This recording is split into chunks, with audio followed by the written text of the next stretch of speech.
this stuff. And we are live. Welcome back to Not Secondhand. This is Between Two Banners, your own adventure hooks, and you are here with the red team. Pew pew pew. Red team has a new player who's joining us, who's been here all along, but you guys didn't hear or see or interact with them at all, and that is Zach. Hi, say hi, Zach. Hi, Zach. Wonderful. Tell us a little bit about your character. Um, it is a Elandrin elf ranger. He is an archaeologist. He was born and raised in the Feywild and just kind of stumbled over here onto the normal people side, and now he just does normal people things. Awesome. Well, I'm sure you've done some great work with the Academy in the past, and they sent you out here because you're exploring a new land and there might be some artifacts, and it'd be very useful if you can get your hands on them and keep them safe from the army. But That is exciting. yeah, we'll definitely have you delving into some dungeons for some goodies. But in the meantime, a little recap of last session. The party was called to an adventure.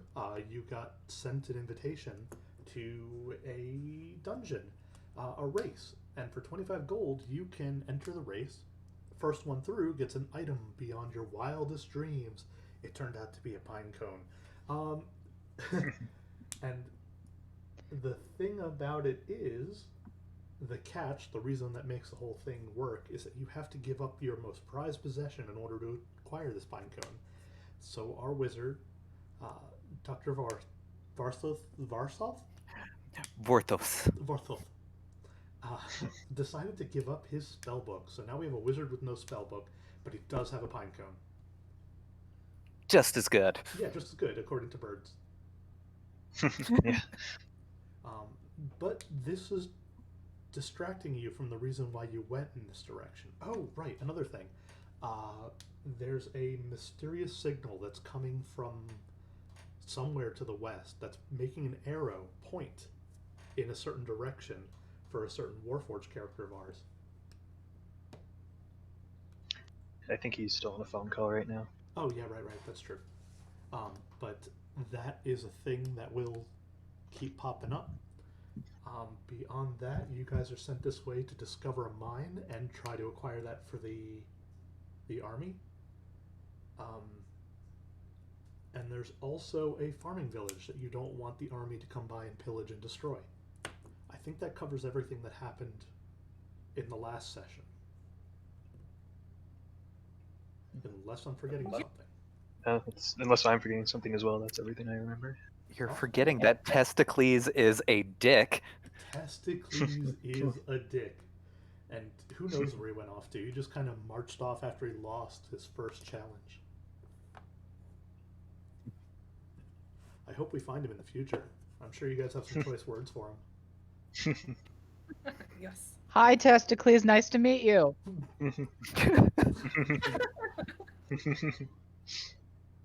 That was the nicest thing anybody's ever said to Testicles. I believe it. But yeah, that's what happened story-wise. What happened behind the scenes is you sent the army to move north and try to uncover what's going on in the woods with those creatures. So if you're looking at the map, the troops have advanced north one space. Boom. We did it. Yay! They don't move so fast, so they go one space at a time. But the army is also recruiting, training, bringing new people out into the field. So back at home base, another army spawns in.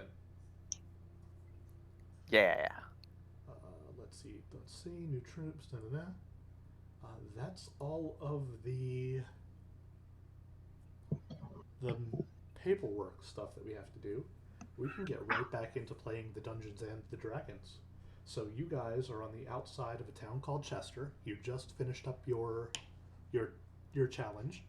You've retreated to the house on Marching Hill with Rock Dwayne Johnson and Julian, and you have spoils of your dungeon run.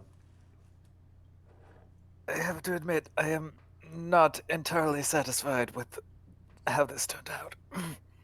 I mean, maybe not now, but later we could find something that's even better than this pine cone.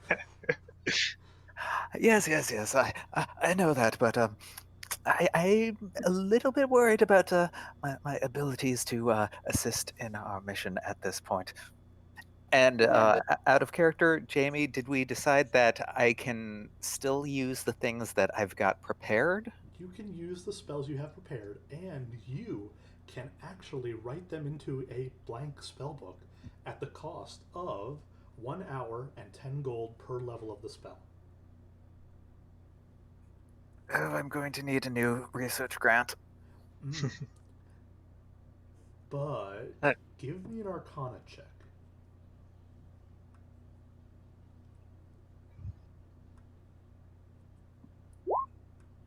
Oh, Cool. okay. With an amazing roll of a 31, which is a crit, I will definitely give you a discount of that if you can remember how to do the arcane math behind it. So, Amanda and I have been thinking of a way for you to get some spells back, and we came up with this. We actually stole it from somebody else, but we came up with this. As an example, here is the magic circle, the incantation for magic missile. And most of it's here. You just have to remember how to balance the elements, which is a huge part in spellcasting. Have you ever seen anything like this before? Only in like Full Metal Alchemist? Yeah, right. Mm-hmm. Well, this is an incomplete balance for a spell that you have prepared, but you currently don't have in your spellbook. The correct way to prepare the spell is to get a 4-rune combination. And let me share with you this piece right here, which are some rules on balancing the circle. So the circle is made up of a couple of different sections. Each quarter is a wedge, a slice, and each slice consists of 4 nodes, right? Okay. Cool. Then there's a ring, which are 4 nodes in a circle around each other. And the last piece is a bow, which are 4 nodes that are kind of in a rainbow shape. Following me so far? Okay. So it's like a half circle. It's a half circle. There are 4 slices, there are 4 rings, and there are 4 bows. Okay, I see. There are also 4 elements, and if you look at Figure A, level 1 elements, we are looking at air. Let's see, that's air, fire, earth, and water.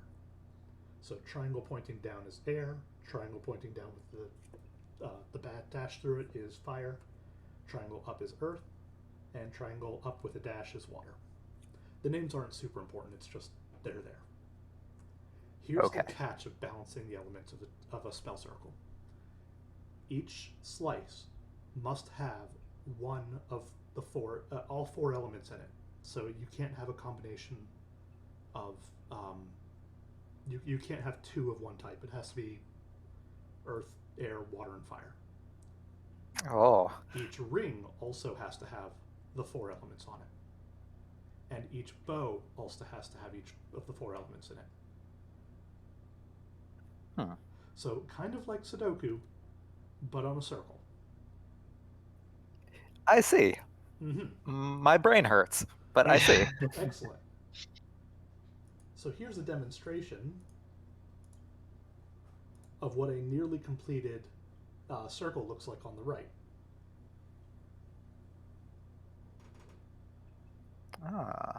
So if we're looking at this spell, it's called, what is it? Collarbrine's Mud Bath. Oh. There's a few missing nodes, and if you look at Figure F, there's only 1 missing spot. Oh, perfect. Thank you, love. You're welcome. Once you have it all balanced and everything works out well, you'll notice that there are 2 runes, 2 elements at the very top, and for this one, it's fire and air. Starting from node 1, which is in the top left corner, you're going to go down until you find the right symbol for it. The right rune.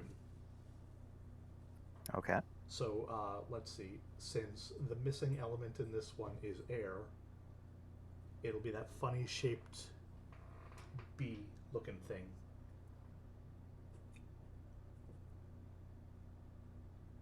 Does that make sense? It's a little bit small on my screen. Let me see if I can blow that up.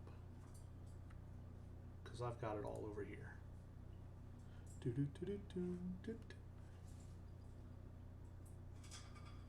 Pardon my video breaking out.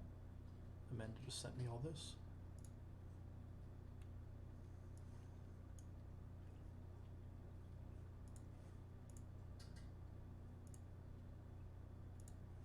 All right.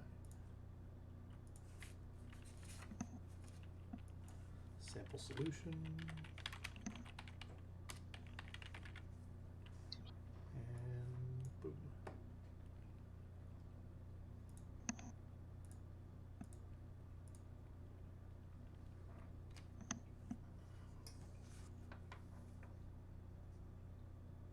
Would it be at all possible to send this image file on Discord in our Red Team chat? Of course it is.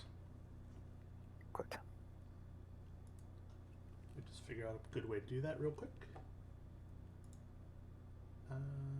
Show in folder. Download copy. Control C, Control V. And boom.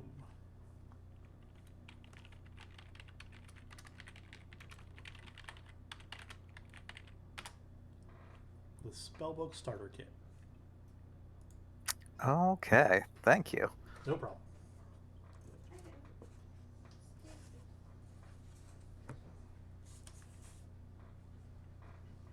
But yes, with what you have there, I think I'm following along. Okay. So, looking at this mud bath spell.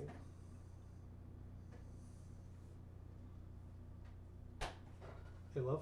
Yeah. Give me just one moment. Come here real quick.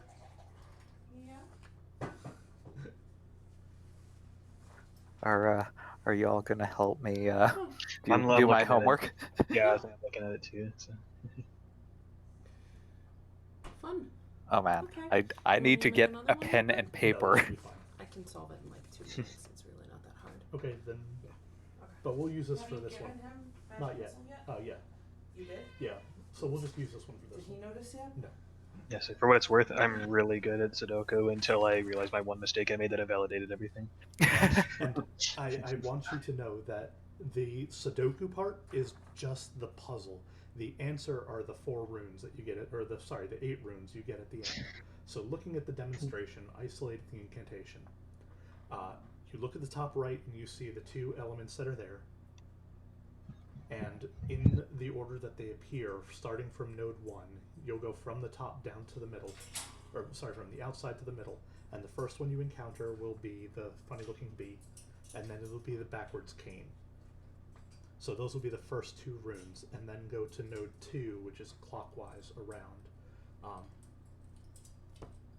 And those will be runes number 3 and 4. Then from node 3, that's 5 and 6. And node C, for node 4, which is 7 and 8. All right. Once you have the runes, let me know what they are, and we'll see if you cast the spell that you were trying to write up, in which case you'll get a discount on writing it into your spell book. Or if you fail, who knows what happens? Well, you know what happens when you try to do a spell wrong. Oh yes, I do know that, unfortunately.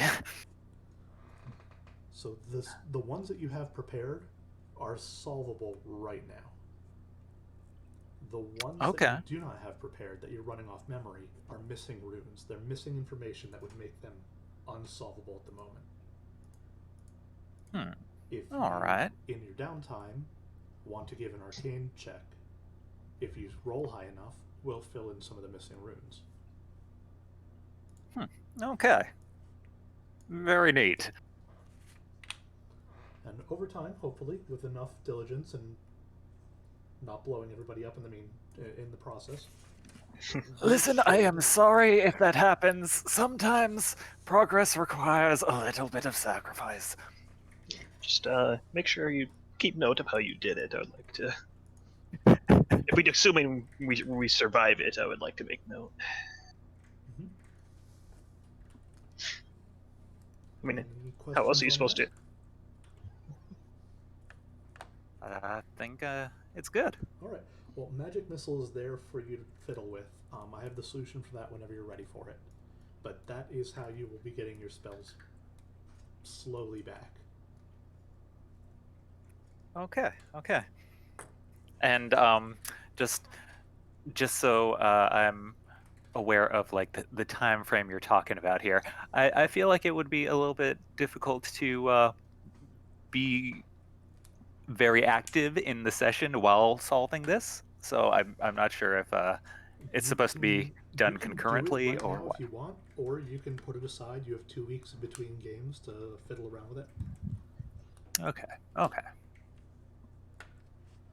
But not all of them that you will. This is just the first batch. We're working on getting the whole spellbook together, and not all of them will be solvable. You can guess. Yeah. Always works out well. Mm-hmm. That's why I don't do the Sudoku in pen. Never in pen. I don't have that level of confidence. But sometimes if I am stuck in a Sudoku, I will just make a guess and hope it works out. But that's only if I'm really desperate. Mm-hmm. But even if you're confident, even if you have a solution, you can still do an Arcana check in your downtime, and I will give you one of the runes that we're missing, Okay. which will help Okay. solidify your answer. There are a lot of moving parts here, and I like it. Yes, there are. And over time, you will get more and more confident. Also, over time, the spell circles are going to get more complicated. So this is a level 1 spell circle, which is useful for levels 1, 2, and 3, maybe 3 spells. A level 2 spell circle has 6 elements and 6 slices. Okay. And those require a lot more work.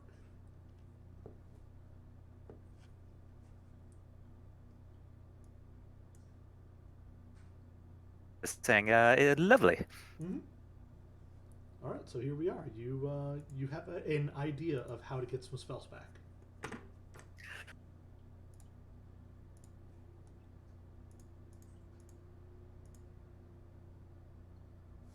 Haha! Lost me.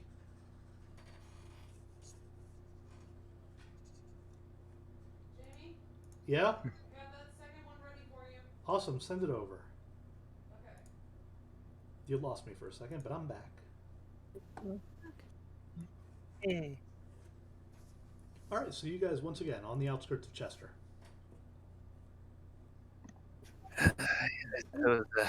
We should probably head to that mining town. What was that called again?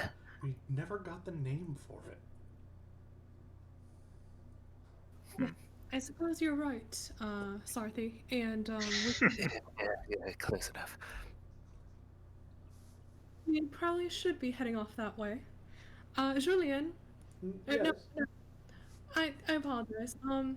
Okay, Rocky. Levy, Hmm? did you want it as magic missile? No. Okay, cool. I made it shield. Thank you. No problem.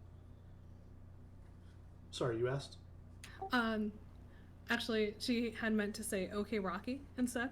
Hey, it's Rocky. What's up? Could you please start taking us towards the mining countryside? Yeah. What? Which way are we going with that? 1 second. And she'll kind of look towards the rest of the group, and she'll be, did we get the coordinations for that? I forgot.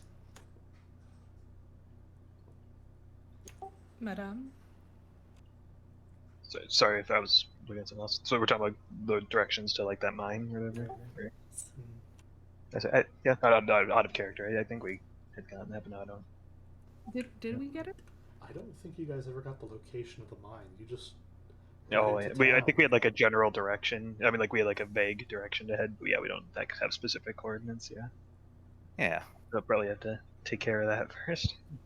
Okay. We'd Realize have an arrow. we have an arrow, but Yeah, the arrow is pointing west of your location, almost due west.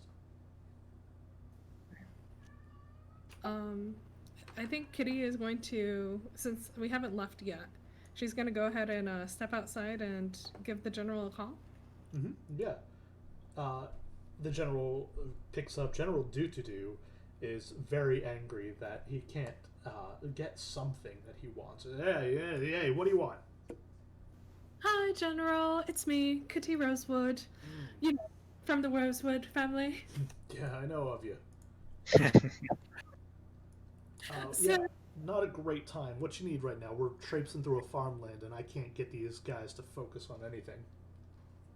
Right. So I'll just make it short. We ended up winning the competition, and the Rosewood team is out there. And they know about the academy and everything that we're doing. But right. So we're a bit lost.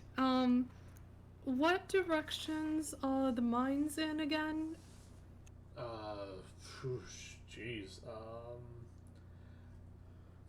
All eyes know that's Rocky, not the right voice. All I know is it's down in your neck of the woods, so down there in Southwest. Once you got close, I figured you guys would ask for directions or figure it out. Right. So okay. Well, we're by Chester. Do you happen to know anything around Chester? Chester. Hold on. Guys, give me a map. And he waits for someone to pull up a map. Chester. Chester's not even on my map. That's a tiny looking place. Here's what I suggest. If you're in Chester, go on into town, light a fire, just anybody's house, and say that you'll put it out if you tell them where the mines are. Ah, right. Okay. I'll do something of the sort. Thank you so much, General. You are always so helpful. Do. All right, get the mines. We need the materials. I'm on it. And he hangs up. Click. So she'll go back inside. Well, he was not helpful at all. He told us to go burn down somebody's house. But, the proper way to actually get some directions, it's... What is it that you do? Usually I have somebody else do this for me. Magical scrying, of course. No, is No. that not it? No, we should go ask somebody from the town. Oh yes, that eluded me.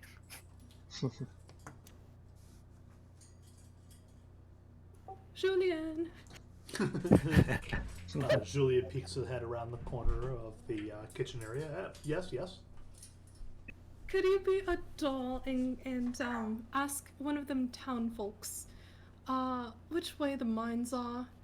We're a bit lost. Okay. Yeah. You guys be in charge of cooking. I'll be right back. No, I can take care of that. I suppose I don't want to make a habit of it, but it's not something I'm unfamiliar with. Julian dusts off a flowery apron and hangs it up on a wall hook. Give me a survival check if you want to do some cooking. Okay. And also, I am actually proficient in cooked utensils. Perfect. Then make it with advantage. Okay. I'll just do it twice, because you said survival, right? Sorry. Yep. Okay. I'm just going to do it twice. Oops, that's stealth. What the hell? Thought I clicked on survival. Let's try that again. Ooh.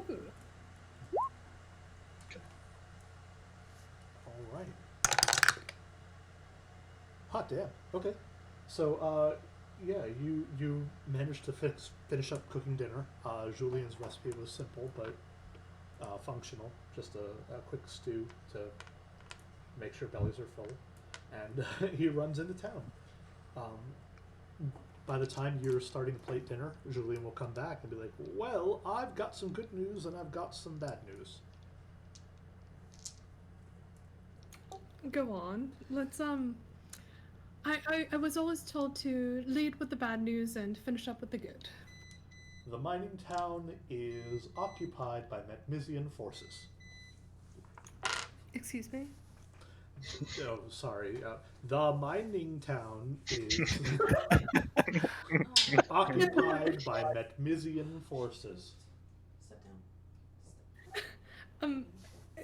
No. I understood that, but Step down. who? Go on. The the Metmisian, the place where we are right now, Metmisia. Oh, right. Sorry. I It's been haven't. 2 weeks, I know. Listen here. You I okay? haven't committed the name to memory. Step down.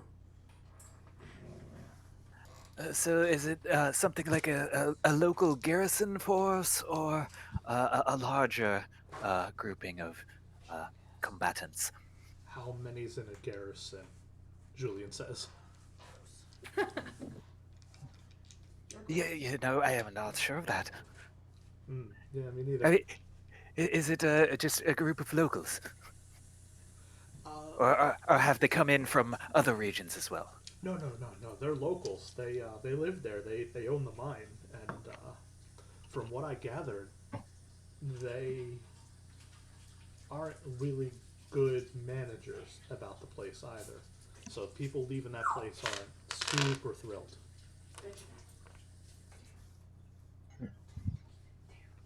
It seems like we have an opportunity then. Yeah. Right. And we know which direction to go. Right, that's the good news. And he points to the map and a little bit to the southeast of you. Maybe a quarter day of a ride. And he says, We're not there that it far. is. Fantastic. All right. Well, shall we be on our way? Okay, Rocky. We have our directions, and she'll reiterate which way to go. Then Rocky will be off now that you have a direction to go. And you guys have a little bit of about a quarter of a day's worth of downtime, so about 3 or 4 hours worth of a ride on the back of Rocky. Okay.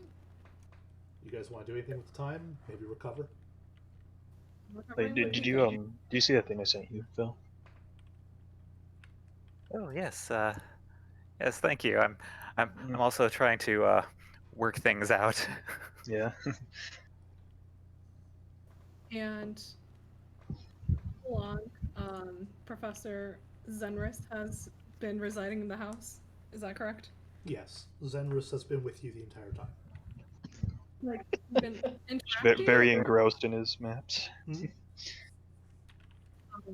Like, would our players or our characters be aware of his presence, or is it going to be a surprise? No, you guys are aware. Zenris was with you, a team player the entire time. I didn't want to have to work out like a surprise guest. You have been using their map reading abilities, which is the only reason why your team actually has a map. Don't tell the other team, but they don't. Excellent. That's okay. In that case, I mean, not that we would actually know that. I guess this would have to be metagaming. But Yeah. if we ever come across this organically, we definitely need to start making fake maps to lead around everywhere. Should they ever get to your side of the world, yeah, that'd be awesome. But unfortunately, we don't actually know that information, so we could do it for fun, but we wouldn't know for that reason. I think realizing that Zenris, again, Kitty isn't the most observant. She's kind of self, like just everything's about her, self-centered. Looking at the map, she'll realize, that professor, Zenris, right. Zenris, could you do you, you've explored round, right? Is there anything interesting, perhaps along the route, like that we might want to stop, or what do you think about the mines? Is there anything interesting along the way? Probably just some trees. Do I Kind know of of anything interesting? Give Right, me you're from a woods, right? survival check, and let's see what you find. I think that's what the cartographer rolls on.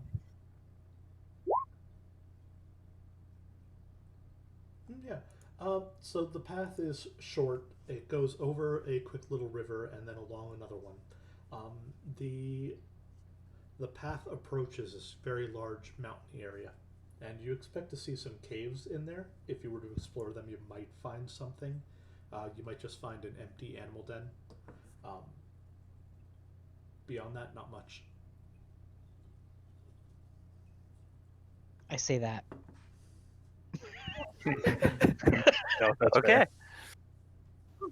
Interesting. Okay. Well, I'm not really fond of caves, so I suppose it's a cave we continue on.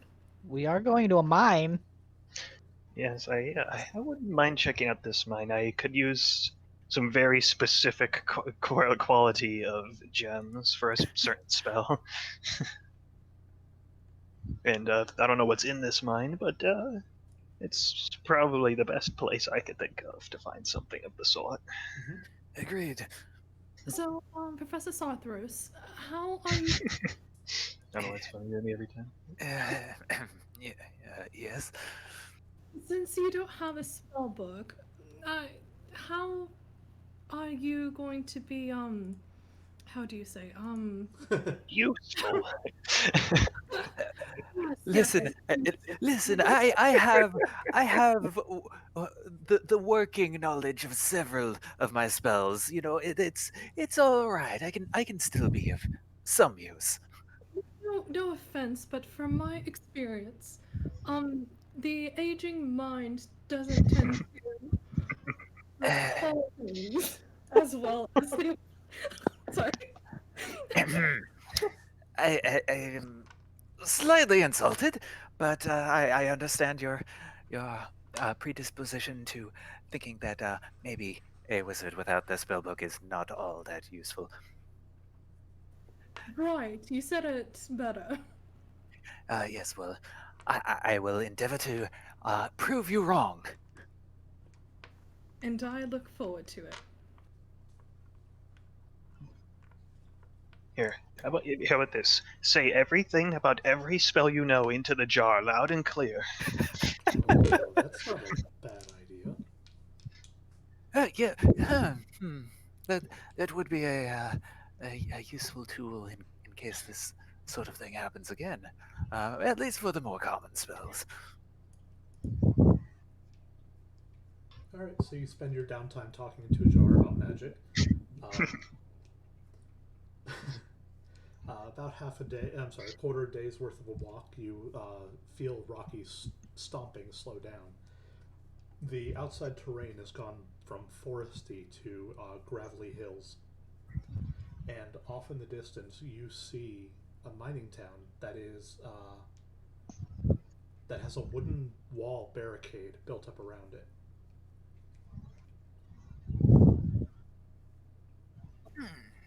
They don't seem like the warm, welcoming type.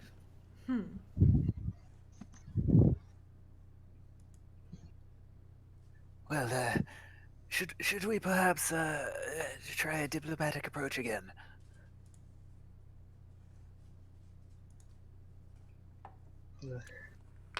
Sounds That sounds reasonable. Yeah, sounds the least exhausting route. But what can we say to convince these townsfolks to lower their guard? I think the first step is figuring out what the local government is doing incorrectly, and seeing if we have some a fix for that.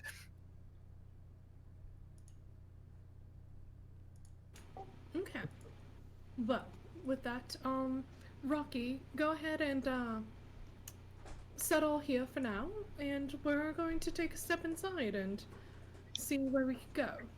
You've got it. And Rocky will nestle himself into the ground and just kind of burrow in place.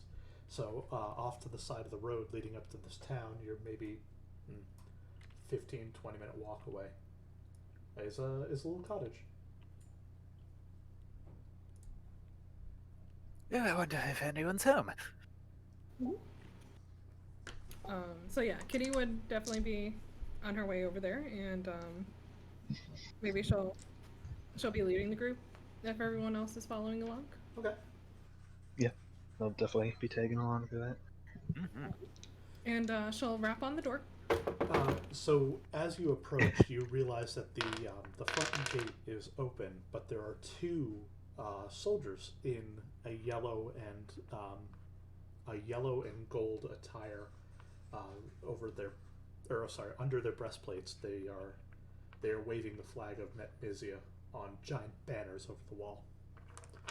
And as you approach, they stop you. Halt! What business have you here?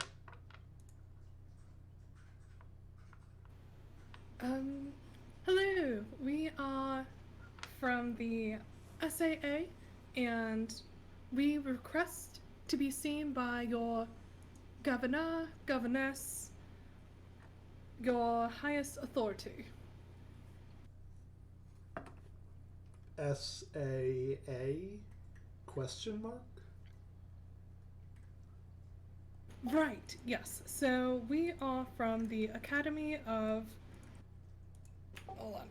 What are we called again? Right. Sinmia Academy of the Arcane. Mm-hmm. And I have brought my esteemed colleagues, Professor Zenris, Madame Reche, Dr. Torthos, and Dr. Simon. Oh, right. And I am Kitty Rosewood from the Rosewood family. We'll do it right. Is that a family motto? Yes. No rules, just right.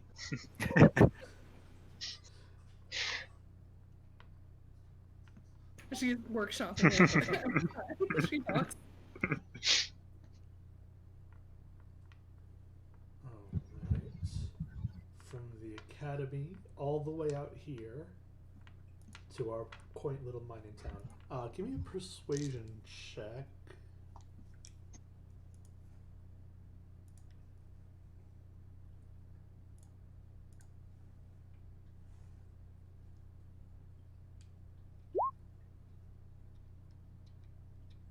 Oh, jeez. Yeah. Well, you don't Continually. look like you're going to cause any troubles, so they let you in. Fantastic. She will I give like. a little thumbs up. Big house. Sure you don't and want to high use the street, bardic inspiration? Can't miss it. What was that for? I was saying, are you sure you don't want to use some bardic inspiration there? Yeah. She will like flick her hair back and like stand up a little bit straighter and march on in. Like I thought. She'll say like under her breath. Then Retchie will just shamble on in the exact opposite manner. Behind her. They don't take any notice of what you said. But as you march in, you see the inner workings of a barely functioning mining town. You see malnourished miners and very well nourished soldiers. You can definitely see there's two types of people here. If you're a soldier and you're not mining, and you're a miner and you're getting beat by a soldier. Well, I can understand why the locals are not particularly fond of the soldiers here. Mm-hmm. Mm-hmm. So you make your way into the town, and the wooden buildings are held together with nails, rust, and a little bit of hope. But you find your way to the nicest building in town. It's just two-story little manor. And of course, there's a pair of guards, just like the ones up front, who are at the front, and they stop you before going in. What business have you?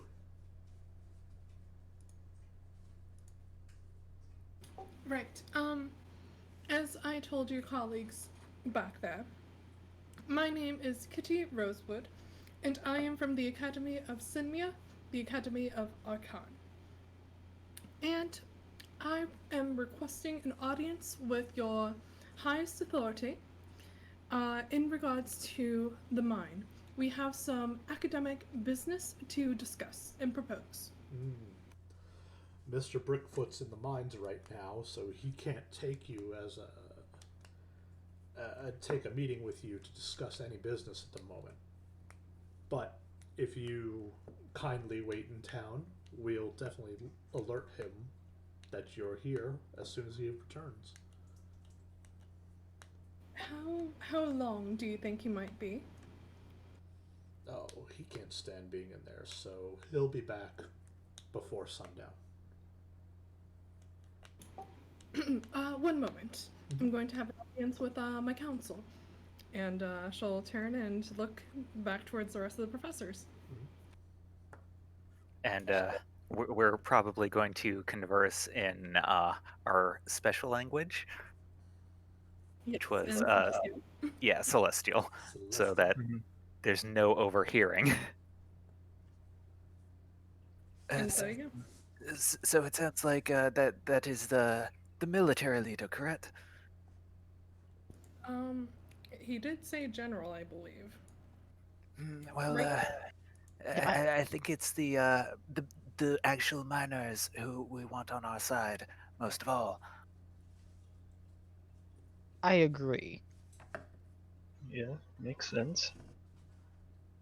And once we have their backing, perhaps we can convince the military that it might be best in their best interest to leave. So, how do you propose we do this?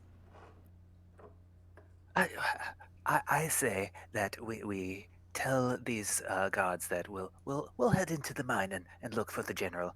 But once we get out of sight, we start talking to the actual miners. Why don't we just say we're waiting in town then? Also a good idea. Actually, that was an out of character laugh, but I think it's actually an in character laugh. Right. I think Professor Zenris has a good point. And with that, she will turn and start speaking common towards the guard, and she'll say, "So, my colleagues and I have decided that while we wait, we'll go ahead and tour around this quaint little town, if that is all right with you." Be my guest. See all the sights. Yes. Any location of particular note or importance here, since we are academics after all?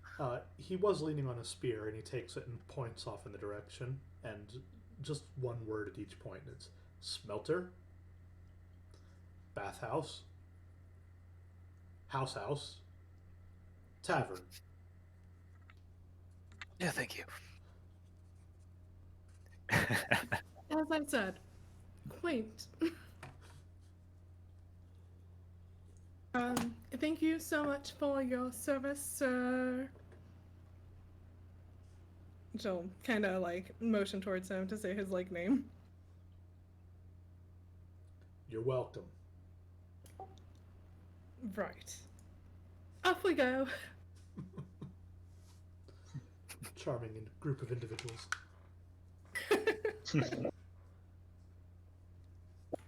So yeah, and so she'll start back up in Celestial's tavern maybe, and I think like she'll have like a regular like no accent when she speaks Celestial.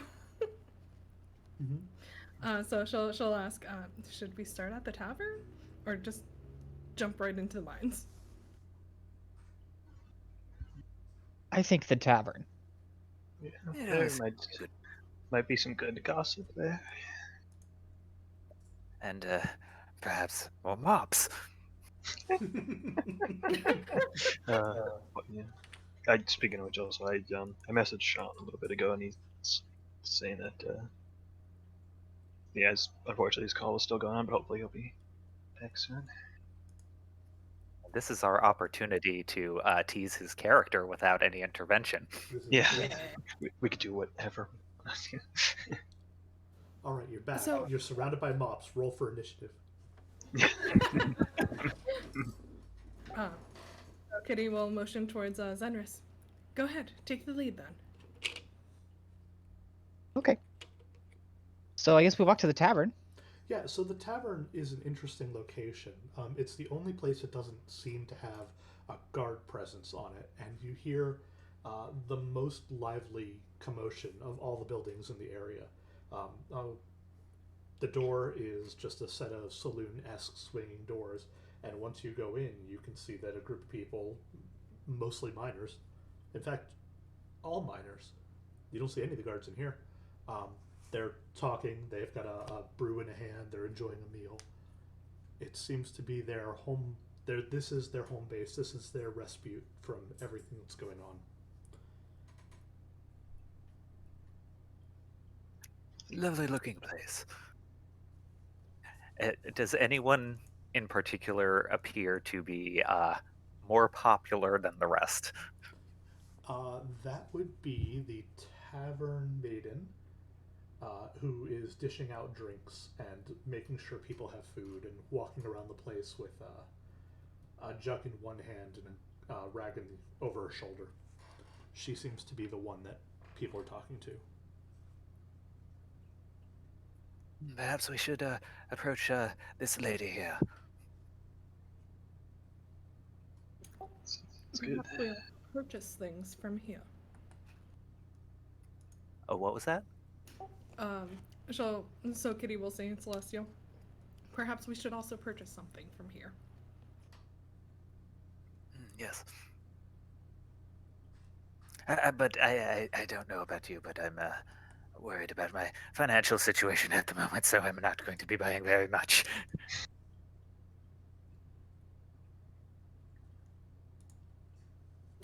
So, if there is a table that's empty, Kitty will walk towards it and take a seat. Mm-hmm. Not Yeah. quite sure. You take a seat. It's a very simple stool situation around a round table. Okay. And we all get a seat there. Mm-hmm. It's definitely large enough. And if you guys wait a little bit, the tavern keeper will come by and be like, "Oh, hey, this dwarf who introduces herself as the tavern keeper, and she's Babs Onyx Chain. And hey, you are not from here. Are you tourists?"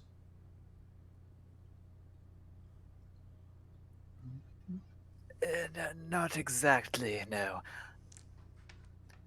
We are. We have an interest in this place. New proprietors, maybe. Oh, interesting. Yes, you might say something along those lines. We are looking for a way to help you, help us, help you, help us. The name is Kitty Rosewood, by the way.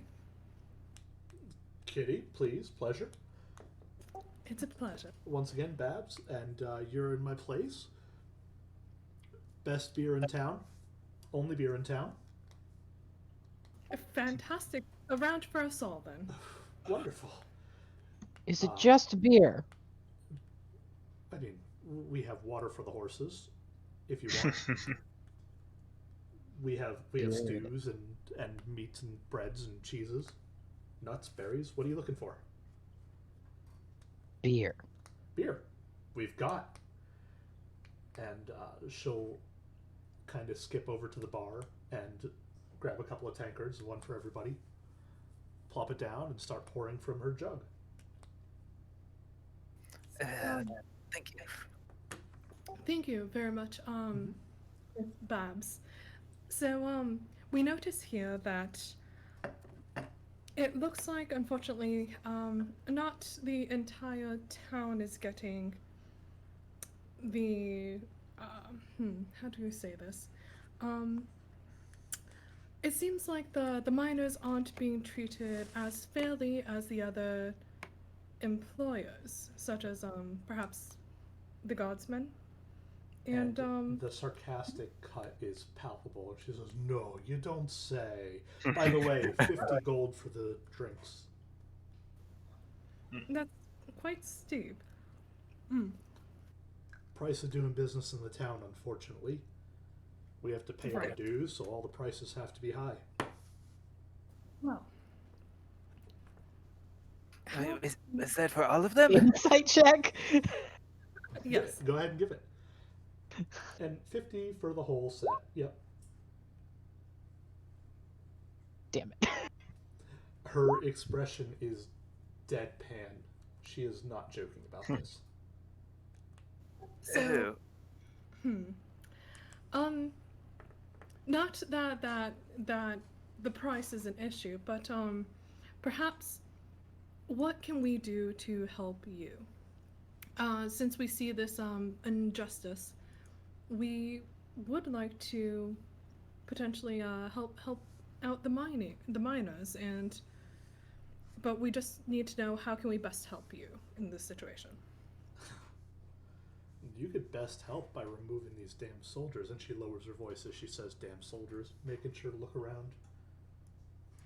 You mentioned new proprietors. Who exactly are the old proprietors? The old proprietor, the current proprietor. No, what did I call him? Luckhead Brickfoot is the guy who runs the place at the moment.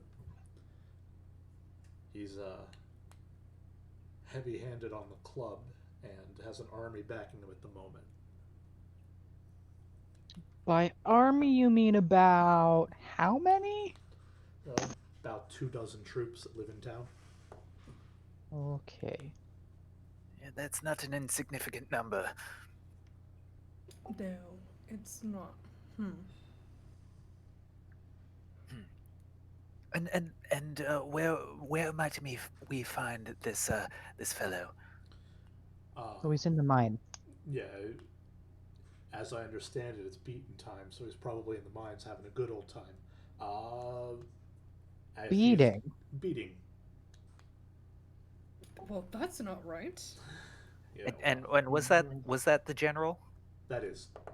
Okay. But when he's not there, you'll find him in his home, his little unstately manor. And she points to the building that you just walked away from.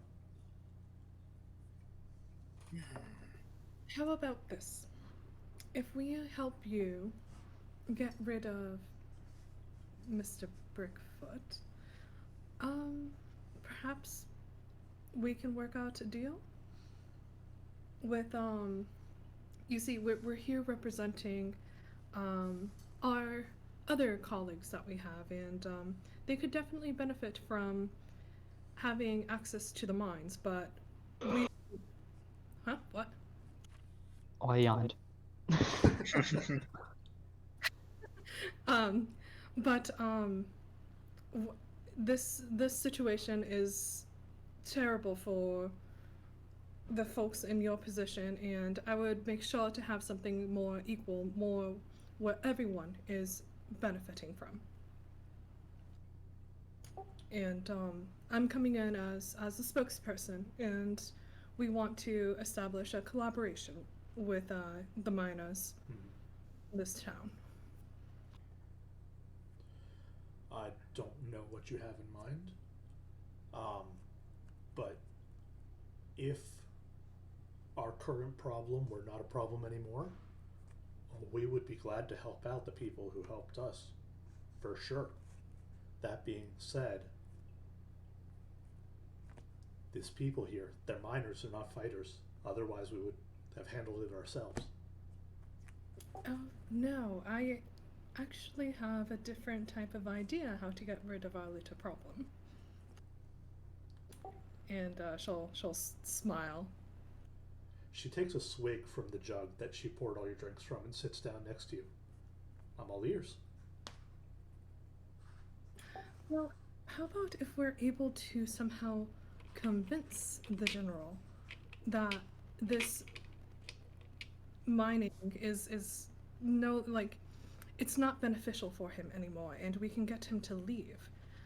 Perhaps we can do this peacefully without any blood on our hands.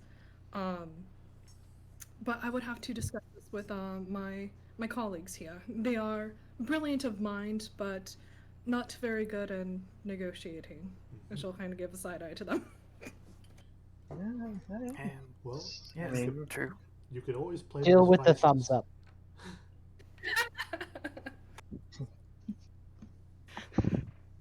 You could always play to his vices. He's a really nasty one when it comes to greed. We might have something valuable. It's got to be worth something. Well, I what think you'll else, find it interesting. Most do. what else could you tell us about Mr. Brickfoot? Perhaps. Mr. Brickfoot. He's got a real ego thing going on because of his size. He's a, what do you call them? The halflings. So, he's got that going for him. If you mention it, he'll take a club to your foot and then to your head. Short, I see. Short temper, as short as he is. Let's see, what else can I say about him? He's short, he's an asshole, he's short. Is there anything that he deeply cares for? The only thing that man cares for besides gold is his wife. Mrs. Brickfoot, I assume? Mrs. Brickfoot. She's on a mantle in the fireplace. Oh, Passed. Sorry, her ashes are there. See. Interesting.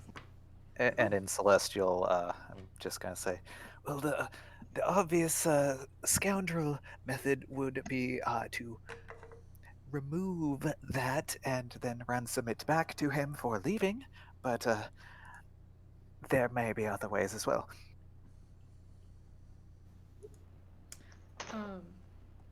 Kitty will acknowledge with a nod that perhaps another way. Okay. So,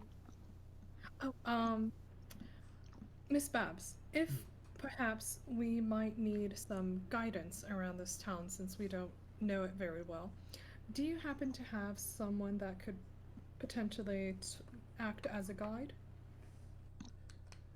Yeah, I got a guide for you, and she'll call for. Let's see, a name I didn't use before. How about? Wow, these are bad names. How about Neb? And she calls for a little dwarf child that's been running around and helping with the chores, picking up dishes. Neb's here, is born here, raised here, and probably will die here. And scruffs his hair. Oh, I'm sorry, Neb. He knows the place better than most. So out of character, I don't have any other questions. If anyone else wants to jump in. What exactly is it that you mine here again? Iron, Is it- coal, precious gems when we can find them, but that's not what we're primarily looking for. But you do find them, though, occasionally. Occasionally, yeah. And these gems, if you had to put a gold value to them, what do they typically go for? Let's see. A gem will get you a week's worth of booze, so I guess 250 gold-ish. How interestingly specific. Okay, yes. That certainly is a number that may or may not mean something to me personally. Oh yeah, and I'm just gonna go ahead and pull out my my coin pouch and pay my 10 gold worth Yeah, for the drinks. yeah, I will as well. And I'll go ahead and chip in 5 for the information that she was able to provide. Well, Miss Babs, it's been absolutely fantastic speaking to you, and rest assured, the Rosewood name is behind it. We'll get it done. She scoops up the gold and says, "Looking forward to seeing some progress on it. I'd love to see a change of scenery at this location." And mum's the word. I'm not telling anybody.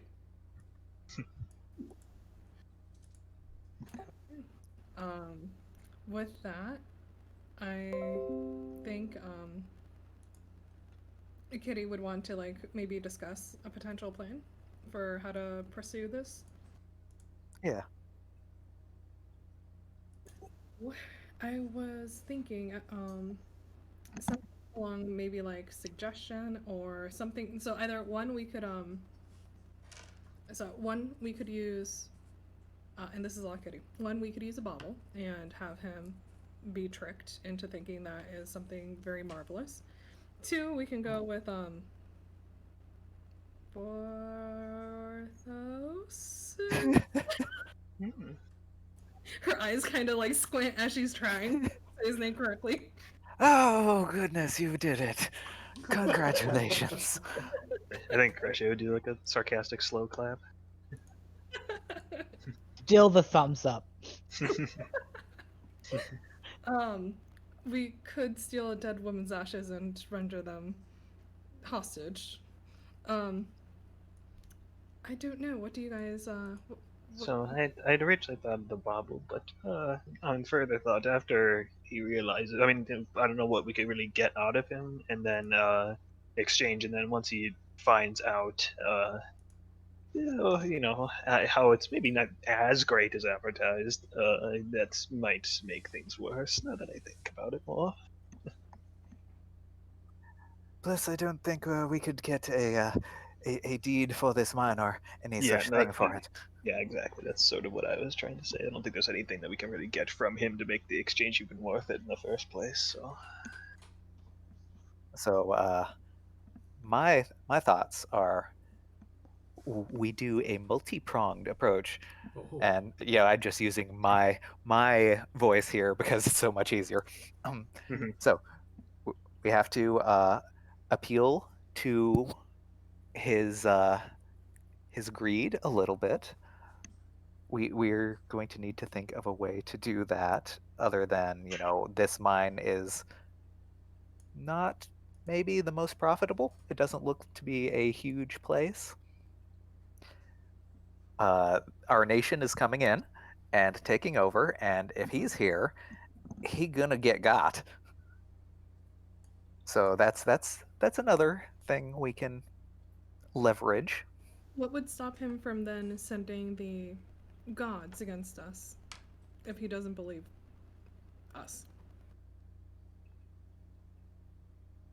Well, I don't know about you all, but I'm sliverier than I look. Okay. Not quite as armed as you usually are without your spell book, though. Oh, yes, you are. Go on, Doctor. Any other thoughts? Okay, so we can ransom his dead wife's ashes, which is awful. Personally, I don't have any objections to that. I mean, we're not evil, but I mean, I'm not doing this for fun. I'm doing this as a means to an end. Although, I mean, if I get a laugh out of it, it's great. But that's not what I'm going for. yes, I'm of the same mindset. Still, if we can avoid it, that would probably be better. Could we convince him there's a better mine elsewhere? How large is one of our armies? Oh, I think- Raiding parties are roughly 20 to 30 people at the moment. But Okay. with the mine, they would get bigger or better. And we have a berserker army of battle-hardened war lovers. And these guards do not seem like they practice their craft much. No. I wonder if we could lure them away from here, maybe into the path of our army. A little bit away from you at the moment. Yeah. So I'm not sure. I don't think that would work immediately. You don't think we could get them to travel that far? They will at the moment, but last communique you had with them had them going north to the forest. No, I mean convincing little man to go that far. Oh, interesting. Like there's a better mine elsewhere, and then oh shit, enemy army, they're all dead. I was also thinking, how loyal are these guards to Mr. Littlefoot? Bigfoot? Brickfoot? Lightfoot. Brickfoot. Brickfoot. Brickfoot. We'll write that down. I guess, could that be a question that Kitty can ask Miss Babs? How loyal are the guards to Mr. Brickfoot? They are not loyal to the death, but you'll have to push them pretty far to get them away from the army. Perhaps we can send in reinforcements for our own army. And, she'll look at the other group and say that. Like, maybe we can get the guards to be on our side and have them fight for us. But given that it would be hard to do that, to convince them. I think, I personally think that maybe scaring them off with the oncoming army of bloodthirsty warriors is probably more likely. So also, if we want to, something that my speaking out of character, I guess a little here, something that my patron pact lets me do is, as a ritual, if we have 10 minutes to kill, I can cast augury, which basically, so it's I'm gonna skip a lot of the, wheel or well, basically, I just ask a question within the next. I ask about the results of a specific course of action that you plan to take within the next 30 minutes, and the DM chooses the following possible omens. But it doesn't. There's a lot of things that are circumstantial about it, so it's not. So it's a little bit vague, but it would give us a general idea of how well it would go, essentially. Yeah, I mean, If we definitely. have 10 minutes to sit around for me to cast it as a ritual. I think so. Yeah, definitely. We're just sitting here drinking. Yeah. Sorry, I blacked out what's going on. Yeah. Just you're in your own head checking. Yeah, your we're emails. surrounded by mobs. Roll for initiative. Oh, Actually, good. just you. We I thought abandoned you. something important had happened. We actually abandoned you. With Julian, Cards, and Rocky. But yeah, I try to imagine that you're just going through your inbox, clearing out more junk this whole time. So it's just So many singles in our area. yeah. But so long story short, real quick catch up. So we're in the mining town on our way to that mine we were going to. We're in the tavern, trying to figure out a course of action to deal with, because there's sort of a local military incursion in this mine that no one's fond of. And so we're trying to figure out how to deal with the general that's in the mine right now, essentially. And then, Sorry. no, good.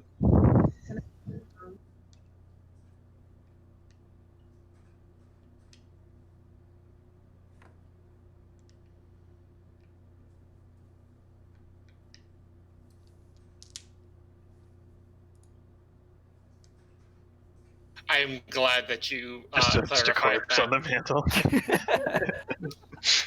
I mean, we don't know that. She might be stuffed. Oh god. But yeah. So anyway, we were. We were contemplating what to do, and then once we had a more clear, at least a thought on which direction we wanted to take, I can cast augury as a ritual, So I think our plan was figure out a more concrete thing, and then I would essentially ask how favorable that would look. So the ideas that we were tossing around was one suggestion on him and convincing him that there are better minds away from here, potentially in the direction of our bloodthirsty army. Another one that we were thinking of was showing him the Bible and convincing him that, that's the greatest thing in the world. Yeah, the main problem with that is we don't really have anything we want in return from him, and then also it doesn't take long to figure out that it's fake, that it's nothing. So Somehow turn him. But according to Mr. Barkeep, it would be pretty hard to the guards. They're not completely loyal to him, but it would be hard to turn them. and then Is there any way that we could intimidate the guards? I was thinking of something similar based on our oncoming army and the fact that, again, they are bloodthirsty and battle hardened, while these guards seem to be maybe a little doughy. Self-preservation is a strong motivator. like Rich, I kind of like pop her back up, so she's still sitting, but she's sitting much straighter up now. So it's like, I mean, if you'd like me to talk to these nice young men, I certainly can see what I can do. Gags, I keep on forgetting how tall. And there's like a horrible popping noise every time she does this too, because her back is a disaster. I mean, I am fine with that. To be honest, I'm okay with any scenario. Yeah, whatever the professors, my council, you all want to do. Could you perhaps do your ritual and see about the prospects for intimidating the local military out of this place? Yeah, sure. Let's maybe I'll take that outside. Because the actual thing, like reading the actual flavor, it's like by casting gem-laden sticks or rolling dragon bones or laying out ornate cards or some other divining tool. So I feel like that would look a little awkward. And then, you know what? I guess nobody in here probably cares. So, and it'd probably be more covert to do it in here anyway. So yeah, I'll do that. And just like I said, like kind of like those ask about how in trying to intimidate these guards would favor us. All right. And you said these are gem-coated sticks? There's like gem encoded sticks, rolling dragon bones. The spell description gives out a few examples. Yeah. What's your set look like? I feel like using the examples at least here, I feel like the cards would probably be the most, but I don't technically have any like cards on me, so. It's a Here's material cards. component for the spell that I would just consider part of your spell pouch. Okay. Yeah, that's okay. Yeah. So yeah. Okay. Then yeah, we'll say they're kind of like they're tarot-esque cards. Mm-hmm. So you dish out these cards and you spend 10 minutes kind of reading them and flipping them out and laying out a spread on the table. And you get the sense that trying to intimidate these guards would give the outcome of woe. Hmm. Yes, that's not good. Oh, like I think as she's flipping them out, he's like, okay, oh, okay, that wait, oh no, wait, that one's upside down. That's bad. Yes, I'm not one for spiritual woo, but her reactions do not give me hope. yes. I mean, if this is to be believed, that this plan might not end particularly the way we want it to. Well, go on. Let's see. Let's make sure that. So intimidation will not work. Is that correct, madame? The way the cards tell it, no. That's unfortunate. I'll have to have you do a reading of me sometime. Okay, my next suggestion would be to go to the general and talk to him about the benefits of treason. Also, technically, I can, just for the record, I can cast this 2 more times before my next long rest, but each time I do it, there's a 25% cumulative chance of just getting a random answer. Yeah. But yes, Just just to be clear, I'm not saying we have to do that. Just making it known there's a thing. so yes, if we can convince him to abandon this native country of his, commit treason and join our side. Just a little casual treason, you know. Yes, exactly.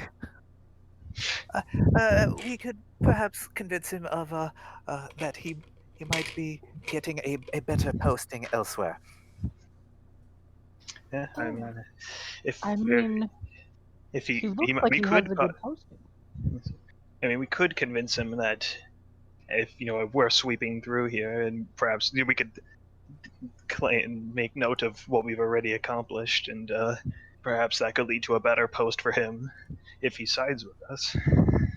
And as you guys are discussing this and reading the cards and talking about your plans, a whole new group of miners come crawling in, and some of them are sporting some pretty bad-looking bruises and black eyes. Oh dear, that does not look nice. Have we considered a revolt?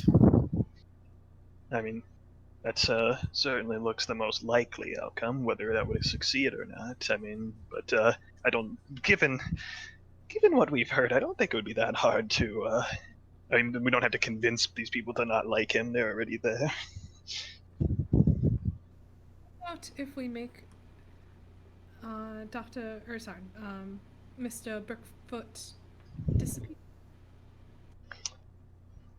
I mean, I'm certainly not against a little. I mean, if we're not going to do casual treason, perhaps a little casual murder. But I don't know how the rest of his men would take that.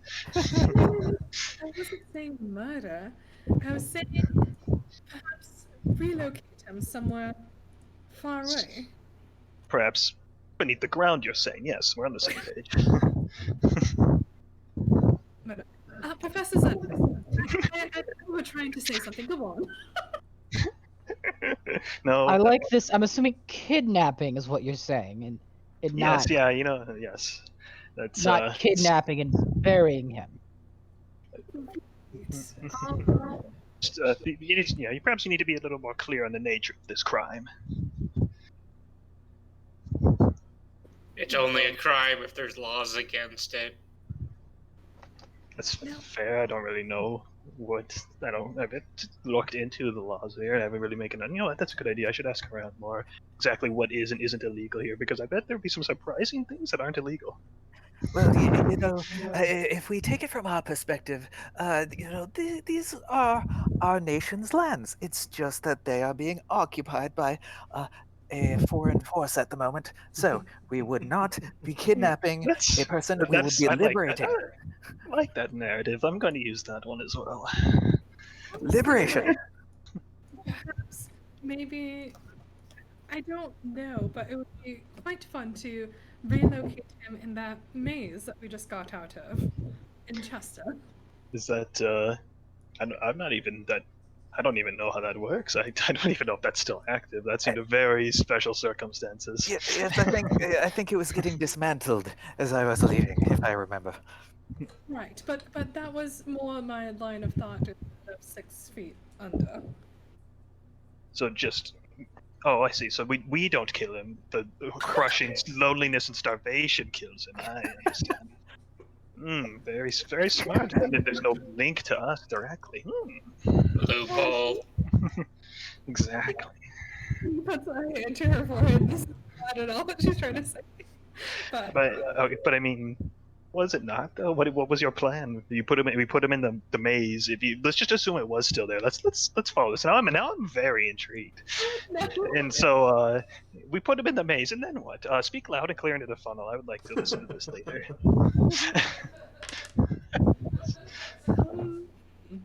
I suppose he would end up either starving or be taken yeah. out. Right. Anyway, never mind. That'll give me a good chuckle before bed tonight, and she puts the jar away. No idea is a bad idea. We just have to go through them. Madame, can you create an area of silence? Let's see if that is something I can do. I'm trying to remember what I else. Let me look through my spells again real quick. You through your spell book. Must be nice. Yeah. Actually, well, I guess technically, because I actually ended up I forgot that my special, like my patron thing has its own special like pack instead of Pact of the Tome. So technically, I don't know if I actually have like a tome or how that works with warlocks that aren't like Pact of the Tome. No, you're packed But- to the chain. You just kind of know your spells. Yeah, but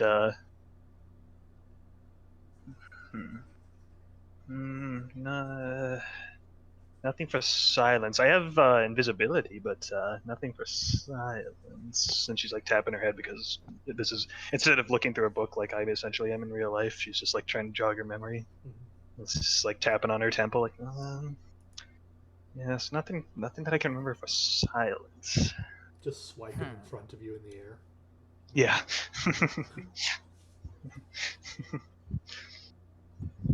I was trying to figure out a way we could abscond with this general. I mean, yes, I mean, I can have invisibility. I can do, or let's see. Let's see 1 second. Well, I do have something that could make him seem afraid, or it will make him afraid. I have phantasmal force, and for context, you craft an illusion that takes root in the mind of a creature that you can see within range, and the target must make an intelligence saving throw. On a failed, I create a phantasmal object, creature, or other visible phenomena of your choice, and we can essentially just like scare him out. Yes, we could make him see the ghost of his dead wife. Ooh, deliciously twisted. Oh, right. Simov. Hey guys, Keep give me a on perception talking. check while you guys are talking. Alrighty. All of us, or Anybody who's interested in seeing something that's not on the table.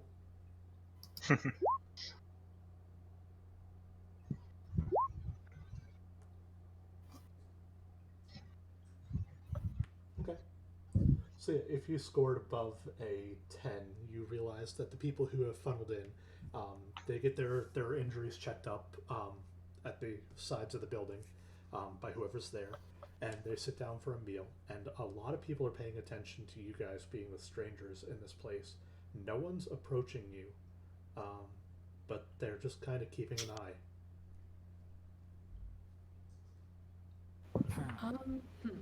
So I think have they been patched up, or are they still looking pretty rough?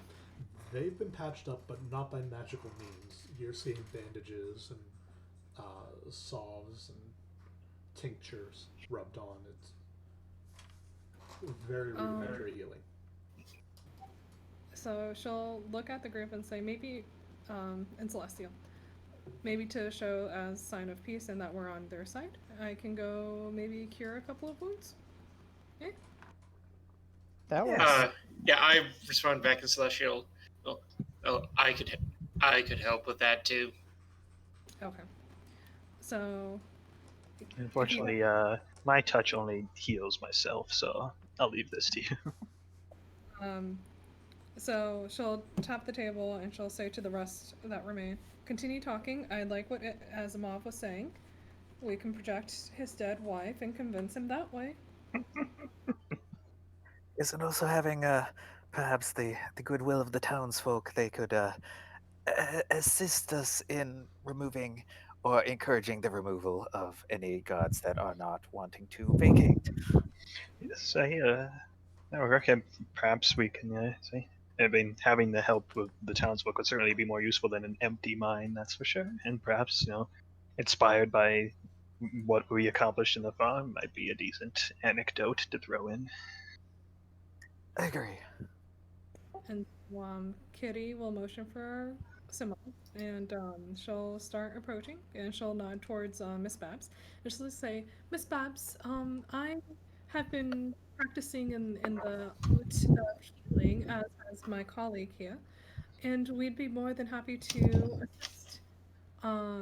those that are hurt. Well, that'd be great. What do you charge for it? No, nothing to charge. She gives We you a just- side eye. We just can't help but can't help but wanting to lend our aid to those in need. Stand for justice, not injustice, and that is why we're here to help. And I think in Celestial, as she's saying this, I think Red should be like, yes, yes, oh yes, justice and good as we manipulate a man with images of his dead wife. I'm gonna use my telepathy thing to be like, Reggie, now may not be the time for that. That's why she said in Celestial. Oh yeah. Still, the booming voice does scare people a little bit. I mean, it's just how I talk. Well, I mean, I'm not gonna. Well, I'm sure your calming, soothing voice is, much better. I'm sorry. I apologize. No, you're right. I just want you to be careful. So the funny thing about this is the response doesn't happen in telepathy. The telepathy goes one direction. Yep. Yeah, So I Rachel's realize that. responding this out loud. Yeah. Again, I think it's still in Celestial though. Yeah, But okay. yeah. Yeah, I guess I always imagine. So maybe I'm thinking what celestial sound like, but I feel like it's an intimidating language. So I mean, it's definitely like I always kind of imagined it as like, because the main reason I wanted us to have something like this is like basically we're like the pretentious people speaking Latin. Like. Oh yeah, true. Yeah. But yeah, It's not something they're used to hearing, and it definitely takes them back. And she has no idea what you're saying, so it's like you Mhm. offered to help heal them, and then you started speaking another language to each other. I still think it's better than saying it in common though. So, and I knew she definitely wasn't gonna not say anything. So Sorry, she was just agreeing with us. oh yes, of course. Okay, well, yeah, if you guys want to take it amongst yourselves to just help everyone out, that'd be great. So Kitty will, go towards. She'll look towards Babs and kind of look for like. She doesn't want to offend anyone just by healing some random person. Like, I'm just thinking of like to do it as impartially. And does it matter? Does it look like the town would get angry if she starts healing one person, not the other? No, it doesn't look like it. So I have a question. Did we, since I was away, did we have a long rest between now and last time? No, you didn't. Okay, just making sure that I still have the same amount of points of lay on hands. But a short rest, yes. A short rest, yes. Yeah, that doesn't help me with this scenario. Short rest is all I need. Yeah. Warlocks. Yeah, I mean, you say like, oh man, Warlocks, you guys are so lucky that you get a short rest to recover your 2 spell slots. So, would I be able to kind of make a medicine check to be able to kind of, since I'm trying with lay on hands, I can kind of distribute on like a point by point basis. Would I be able to like kind of try to figure out who's more hurt and who I need to pour more points into? Yeah. Either medicine or a investigation or a perception. Either of those, whichever one you feel is best for your character. Okay, I will try to make a medicine check. Cool. And Kitty will do a perception check. Not great.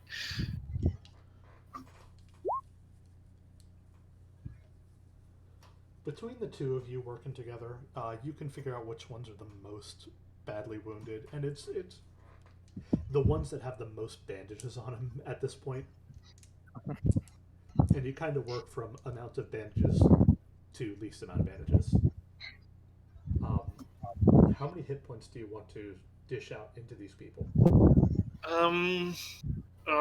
Like I want to get them to basically feeling like new, because I feel like if they can feel the difference, then they're going to be more like, hey, he actually helped. There's about 30 or so people in here in various states of disrepair. Okay. I do also have some cure wounds that I could use on some people, but do you guys think? I guess I would know this. Wait, I guess I would, since you guys were discussing plans. Does it sound like we're doing this tonight, or would we As be doing? soon as possible, I would say. I mean, Okay. we got things to do. Yeah. Okay. And if we want to hit up that other farm before our army catches up to it and just obliterates it, we Okay. gotta act a little fast. So I guess I will try to on on one of the more heavily injured ones. I'd use one of my cure wounds on them, Mhm. and then I would try to sort of just like put like 1 or 2 points into some of the others just to try and get feeling a little better. Yeah, okay. I would do 2 cure wounds. All right, go ahead and roll for those, and let's see how everybody's doing.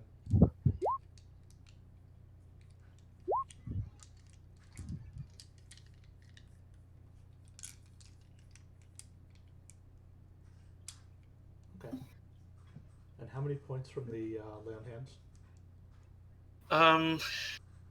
I guess I will. I'm trying to keep some in reserve just in case. I guess I'll pour in 15. Okay. So yeah, of the people who are hurt, and it looks like a majority of the people are hurt in some way, you take the worst 3 and you bring them back up to functioning, which is good. Then you distribute the rest of your 15 points amongst the various people that are less bad off than less worse off than these people, and everybody is singing your praises at the end of this. How they feel so much better. This is so much better than just slapping a bandage on it. I was going to be bleeding for the rest of the night. Now I'm not. This is great. I like this shirt. It is a nice shirt. Handshakes all around. They are very appreciative of your actions. Would you happen to know? It seems that the shift has ended. Has the general gone back to his home? Mm-hmm.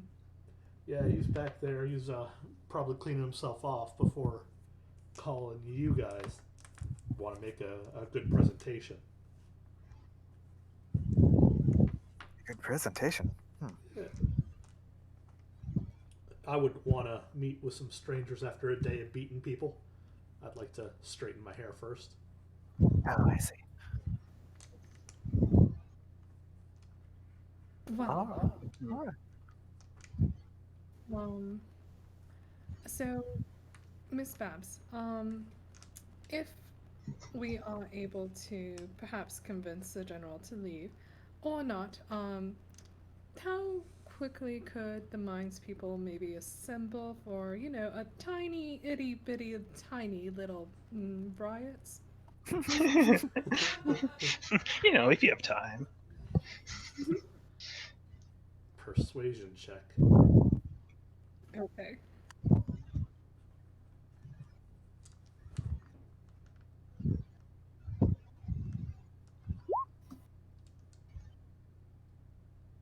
That plus 11's so good. That's a 10 plus 11. Yeah, like that's The like a whole average of magnitude average better. rolls. Yeah. She looks at the people in the room and she sees that they're not bleeding anymore, but she explains that they've been working in the mines for most of the day and they were beaten for most of the day. They'll be upset, they'll be angry, but they won't be in the best shape to fight. I can get them out there, but I'm fairly certain if I do, they won't last too long against trained soldiers. I understand. So that will be the last resort. We're going to try a different method, but if it's necessary, I'll make sure to come in here and let you know. Another thing is all of the mining equipment is locked away at the night. We don't have access to it unless we're going to the mines. So we have no equipment. We just have our bare hands and maybe a tankard. Oh. No, never mind that. Well, where is it kept? There's a storeroom at the entrance of the mine. It's lock and key, and you guess who has the key? Now, how durable would you say either the lock or the door or even the entire facility is? My curiosity is this something like a shed set out on a lawn or the like? It's a pretty decent storeroom. It's not something that we could just break into without alerting everyone. Oh, I see. Alright. Fair enough. Well, um, locks might not be an issue, and she'll kind of like trail off, and maybe like blush a little, like because she may have been a little bit of a rogue in a past life. That's what you're putting down? Okay. Well, that would help greatly, and it will definitely inflame the miners into helping fight if they have something to swing other than their fists. Okay. Well, we'll be in contact, Miss Babs. I'm here all night. And there's a guard that just walked through the door. Everybody goes quiet. And the guard nods to you guys and says, "Boss will see you." Lovely. All right.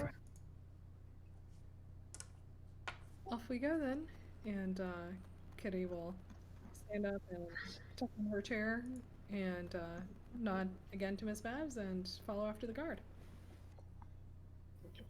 I will follow close behind. Mhm. Yep. Yeah, and you guys are led down the street back to the main house of this location. You get escorted past the front door, past these guards, and a stairway leads you up into an office area. There's a pair of guards on either side of this door, and a tasteful, like, shrubbery in a pot on either side of the door as well. A shrubbery. A shrubbery. Tasteful shrubbery. But yeah, the door is open to you, and you are ushered into a well-decorated office. This one has a carpet and a very fine wooden desk.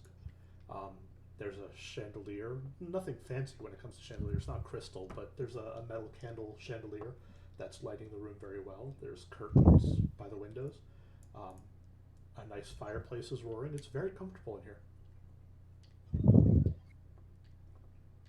And as you guys enter, the door is shut behind you. The guards are waiting outside. And a ridiculously large chair swivels around, and you see a halfling sitting in it, much like a child sitting at their parents' desk. I was gonna say, in kind of response to this, to kind of get the best impression, and Samav will kind of do a polite bow towards him. And he does not bow back, but he scooches back his chair and stands up and walks to the front of the table and says, "So, strangers, welcome to my little town, my mining village, if you will. I heard that you came by from a magical academy to make a deal of some sort."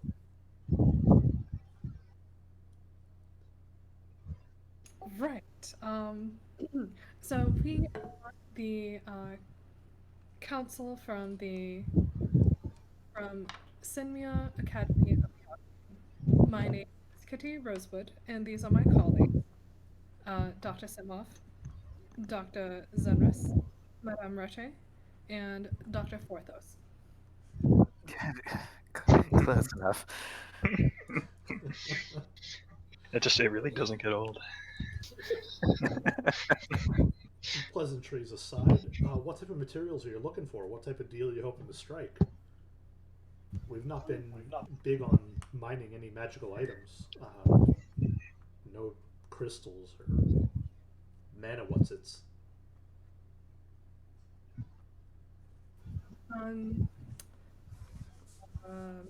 One second.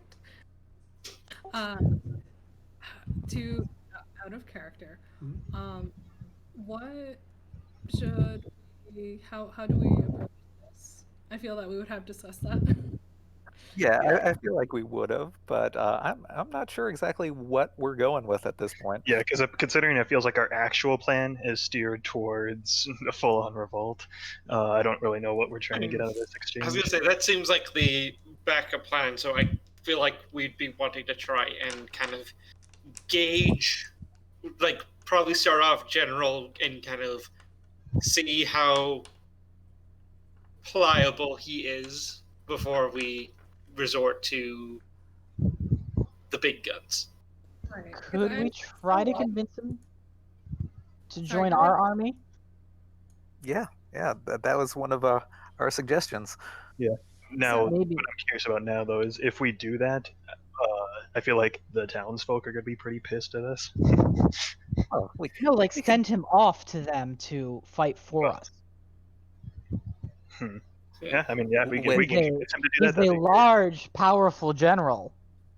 with and if he goes and if he joins us, he will have many opportunities to loot and pillage along with our bloodthirsty army. And pillage is profit.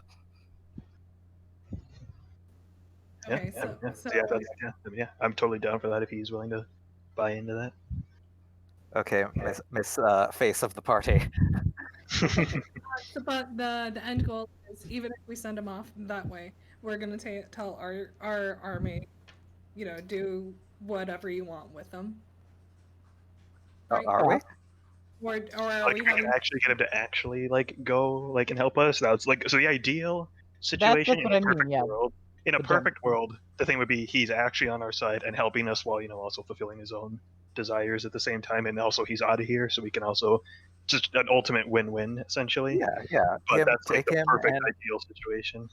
take him and all the guards, and we'll replace them with some of our guards. And yeah, sounds good. Yeah, like that would be the perfect outcome. We'll see if that actually happens. But Just looking at Jamie's face. It's a path that you could possibly try to take. yeah, that's exactly what I'm feeling. Like I said, perfect world. Yeah, that'd be great, but we'll see. But I mean, at the very least, it doesn't hurt to make him think that we want to be peaceful about this. Mm-hmm. Correct. Yes. All right. So, Kitty will kind of smooth down like the front of her dress, and she'll say, "So, yes, General Brickfoot." She kind of like pauses as she's like trying to like remember names. It's not her strong suit.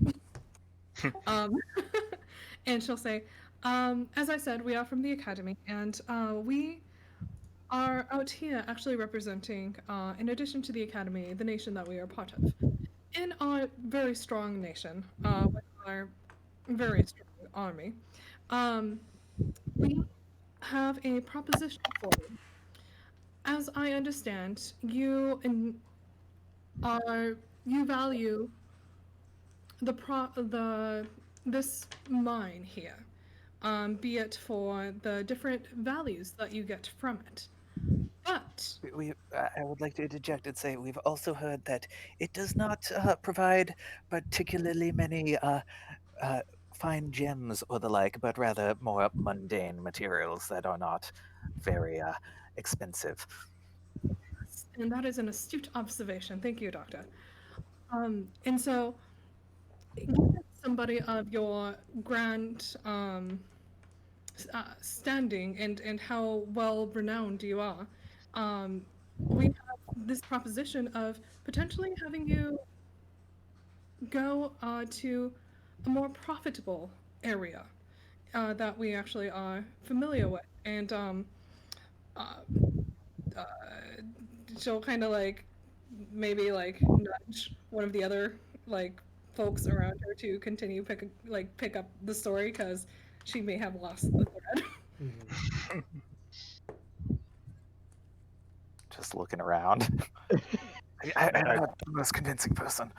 So I guess I'll kind of step in and switch on my persuasion module and be like, So, as you see, we, as many armies that, yeah, I was gonna say it's stuck on seduction. It's not. There's no other voice for it other than seduction. So Very we sexy, would, sexy war.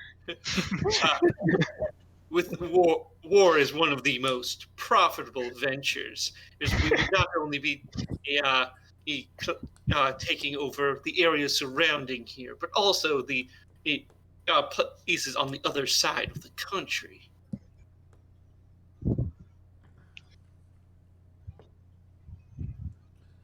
All right. And he walks over to the fireplace and starts fiddling about with an altar that's there. And he says, "Let me understand what you're trying to tell me. You're saying that your army is strong and that they're going to come and take over this area, and that there's a more profitable venture for me with them." I believe you have it. Yes, I believe that uniting the forces would be profitable for both parties. And My colleague how said. profitable are you saying? Well, as Dr. Simov said, war is one of the most profitable ventures of all, involving pillaging. I can't say exactly what you might be pillaging, but I'm convinced it is substantial. Perhaps conquering lands and um, the the riches that the army finds could be as well as your riches.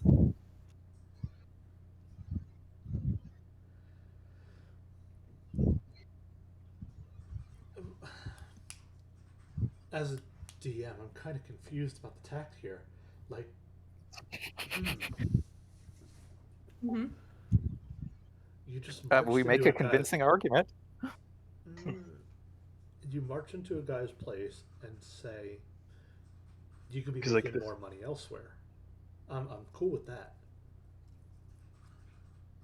And yet we're also sort of saying, if you don't leave, Yeah, I was you're gonna gonna say die. it's like a backhanded, like it's like a threat offer. An Like a offer you can't refuse. literally, yeah. It's like, yeah, it's very much like a very. It's like, I mean, this would be great for you, or we'll just kill you, I guess. Like that's kind of how it reads. But I was gonna say, I feel like it's less obvious. I mean, we're not Actually, I guess I saying it- don't know how obvious not- we're talking. I was gonna say we're not about saying it in a hostile way, but yeah, the way even I'm reading it is kind of like, yeah, it's like this is great opportunity for you, but it's really no loss on our end if you don't take it, because then we'll just kill you. Like that's kind of how it reads to me personally. Yeah, we're no longer a college. We're the mafia. Right? That's kind of what this is developed in. I mean, I'm thinking of like, okay, so what would be textbook prices are a crime already. So. I was asking like, yes, war is profitable, but how is that profit defined? And Spoils. this is a question for the group. I mean, I guess depending on if you take over land and stuff, you could become a lord of many. Well, he could be, yeah. We could give him control of a more lucrative city. Yeah, one that has more than 5 buildings or 4 buildings or whatever. Right? Okay. Yeah, this is so- really a I podunk say place. inflate his ruling power.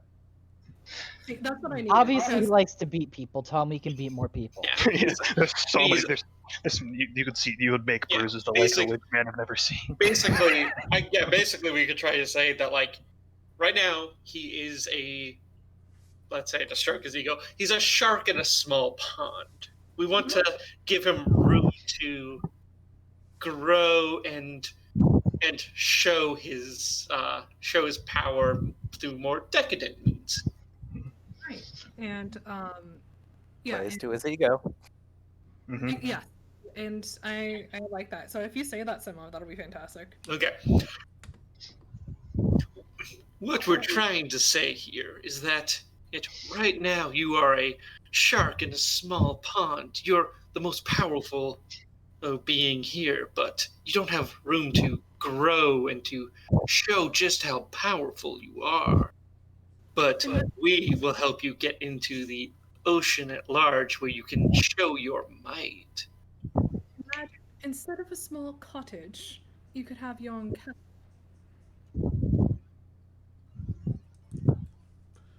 If this venture is as profitable as you say it is, then maybe you could buy me out. And I can live comfortably without having to beat people every day like you say. I don't beat people because I like to. I beat people because it brings results. Of course, you are a very logical and brilliant man. We understand that you do what it is you do what is necessary. Yes, actually, we in fact we agree on that matter. We had a similar thought similar conversation not too long ago about a similar subject. Alright. So here's what I will do. And he takes a piece of parchment out and writes something on it and says there's a number on this parchment.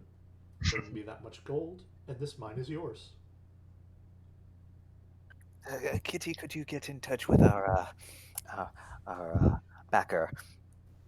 Of course. And she'll go ahead and the parchment. Yeah, he'll just extend a hand with the parchment in it, and you grab it and unfurl it, and 25,000 gold is the number on this. Yeah, that's about what I was expecting, something around that.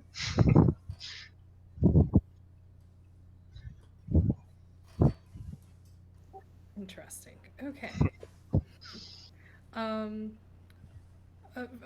Right. Both those you said contact the backers. Okay. She is going to step outside, assuming that you mean, or no, not step outside, but like, are you trying to signal for her to call the general? Yeah, see if he's looting his way around the country and can. Yeah, see if he found like a small farm village that had about 25,000 gold stashed away. Yeah, I mean, yeah. Or maybe he tripped over a log in the forest and there's a whole big bag of gold. I mean, we could. We have a government that is trying to invade this nation. The government can pay for it. Yeah, I mean, we could use this as an excuse to, like, sort of like, oh, we have other offers. Give us a little bit of time to come up with the money for this, and then if this doesn't work out, we can always use that time. Like when you say other offers, I mean, I know it's a bluff, but like, what do you even mean by that? Well, no, I was just saying, like, as like when you're applying for a job. I was saying as an example of that, saying like, okay, like kind of giving you some time to think and come up with stuff. So like, if we get more time, if we find that we can't get the money, then maybe we can use that extra time to grease the cogs of other routes. So I think instead of stepping out, Kitty will say, so General, I think it would be, I see your offer. I will have to get in touch with my headquarters, and perhaps we can reconvene first thing tomorrow morning. That would be wonderful. Is that okay with the group? Sounds good. Seems like this will be a profitable venture after all. And he lights up a stick of incense at this altar that's right next to the fireplace. And with that, you get the sense that this conversation is over. Can I make a religion check on that just to see, like, what sort of altar it is? Yeah, absolutely. Oh, shit. Hey, Amanda, you here? Yeah. Yes, hello. How can I help you? So this altar is draped with red and velvet, and it's got the symbol of an eye on it. What religion is this? That is the religion of the halfling goddess Feyfira, the goddess of luck and divination. Okay. I didn't do any research on this goddess, so... Okay, thank you. I am Thank a you. wealth of knowledge if you need any more information.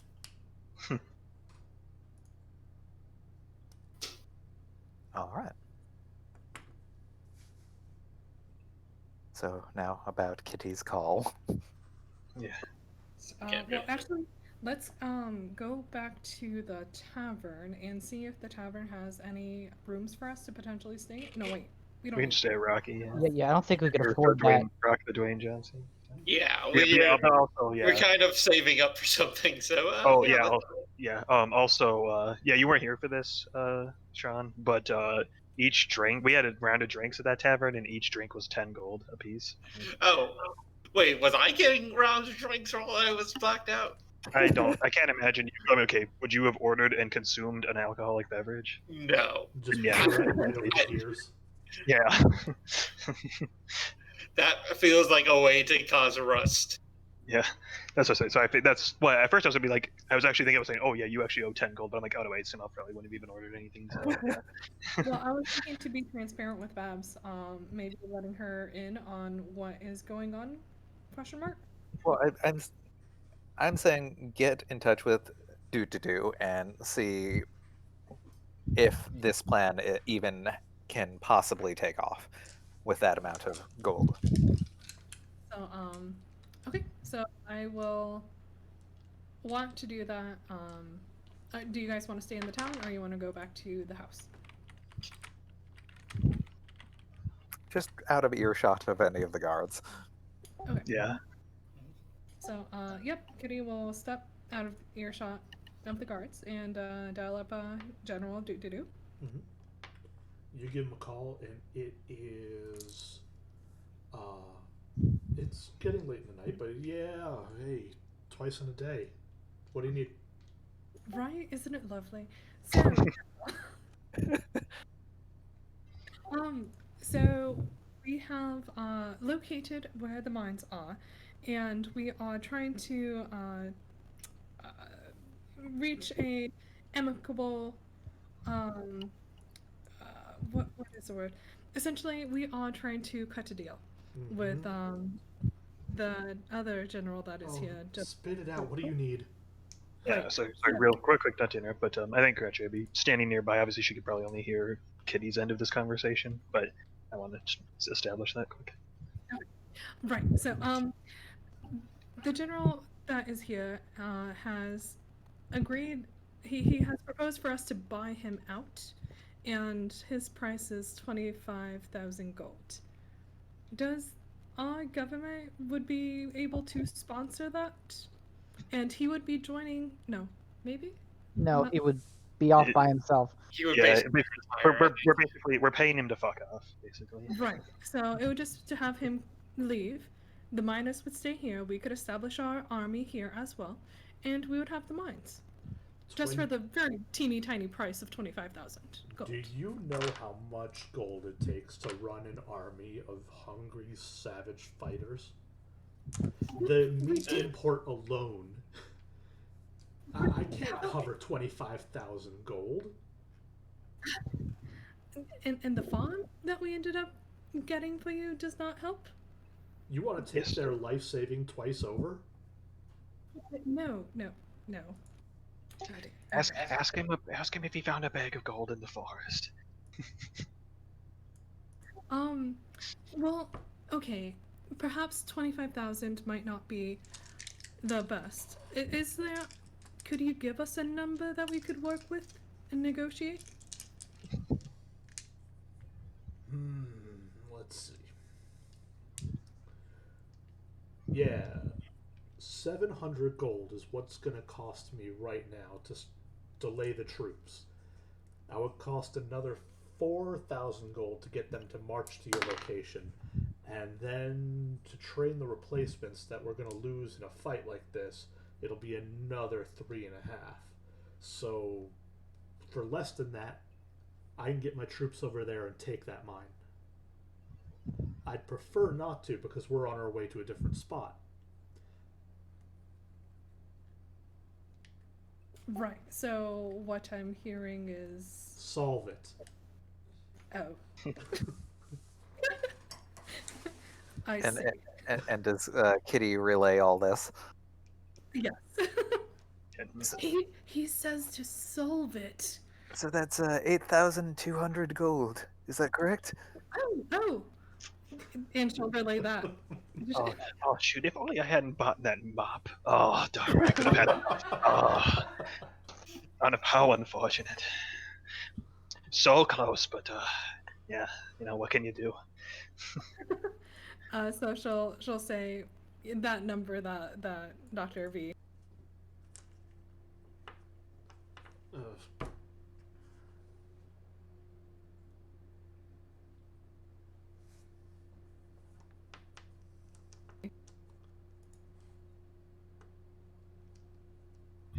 All right, I'm back. I heard that number, that Dr. V, and then it cut out. Okay, so did I math correctly in that? I'm sure it was right there. Okay. Yeah, and that sounded like, sorry, I guess I'd be saying this here. That sounds like the number that once it gets to that, it might as well just send the army. Yes, and this fellow seems like a pragmatist, so I am sure we can get him to that number or slightly under. If we can get him to slightly under, perhaps we can spread the difference amongst the townsfolk, and perhaps even increase productivity for our army. So, if I'm not mistaken, though, what it sounds to me from what Kitty has said is that those costs are the costs of rerouting the entire army over here, and then he's just going to take it like force, like he would have if we never even showed up in the first place. Mm-hmm. That's Exactly. the way I get it from it. So wait, he made it so seem on that's this telephone conversation that if he had to do that, he would not be pleased. Yeah. Right. Yeah. So rather than that, we can have a win-win situation as long as this general takes 8,200 or under. He, He's not wait, giving us that money. yeah, that's not the thing. He's not. The war Yeah, boss Yeah, is the not general isn't you giving us money. the money. He's saying that that's how much it would cost us just to get them there. Like we're not that's not money's not going to the guy. That's the expenses of even getting them there. Okay, I was thinking it was like a net situation where as long as he didn't have to do that, he would have 8,200 to spend. Yeah, it's a total loss essentially is what it's saying. Like we're losing like about 8,000 to get them here, and then once they're there, they would just wreck the place like they would have if we never showed up in any way. Okay, I misunderstood. No, it's okay. Just Yeah. Do is not about brass tacks. He does not really care about spending the money. He does not want to do it. He sees that he has troops on the ground already, and he's not understanding why the troops haven't taken over the location. Okay. I mean, to be fair, at this point, I'm growing a little tired of this. If we're going the revolution angle, I think we better start sooner than later. Well, what if we do this, prepare them for this revolution, but have it wait until do we have any chests or anything that we can pretend has the gold in it? Oh, Yes, I do have distort value actually on my character. Oh. If we can get in and pretend that we aren't handing it over, we may catch him less prepared for a fight. I mean, possibly. I'm not discounting that, but I feel like he's probably going to have a decent amount of guards at the transaction. Not if we have them start the revolution while we are in there. Okay, I see. So okay, so now instead of being our main plan, the revolution is more of a distraction, is what you're saying. In essence, yes. I mean, yeah, that's possible. It's assuming it doesn't just disrupt the entire transaction entirely. Oh, this could turn into a bloodbath.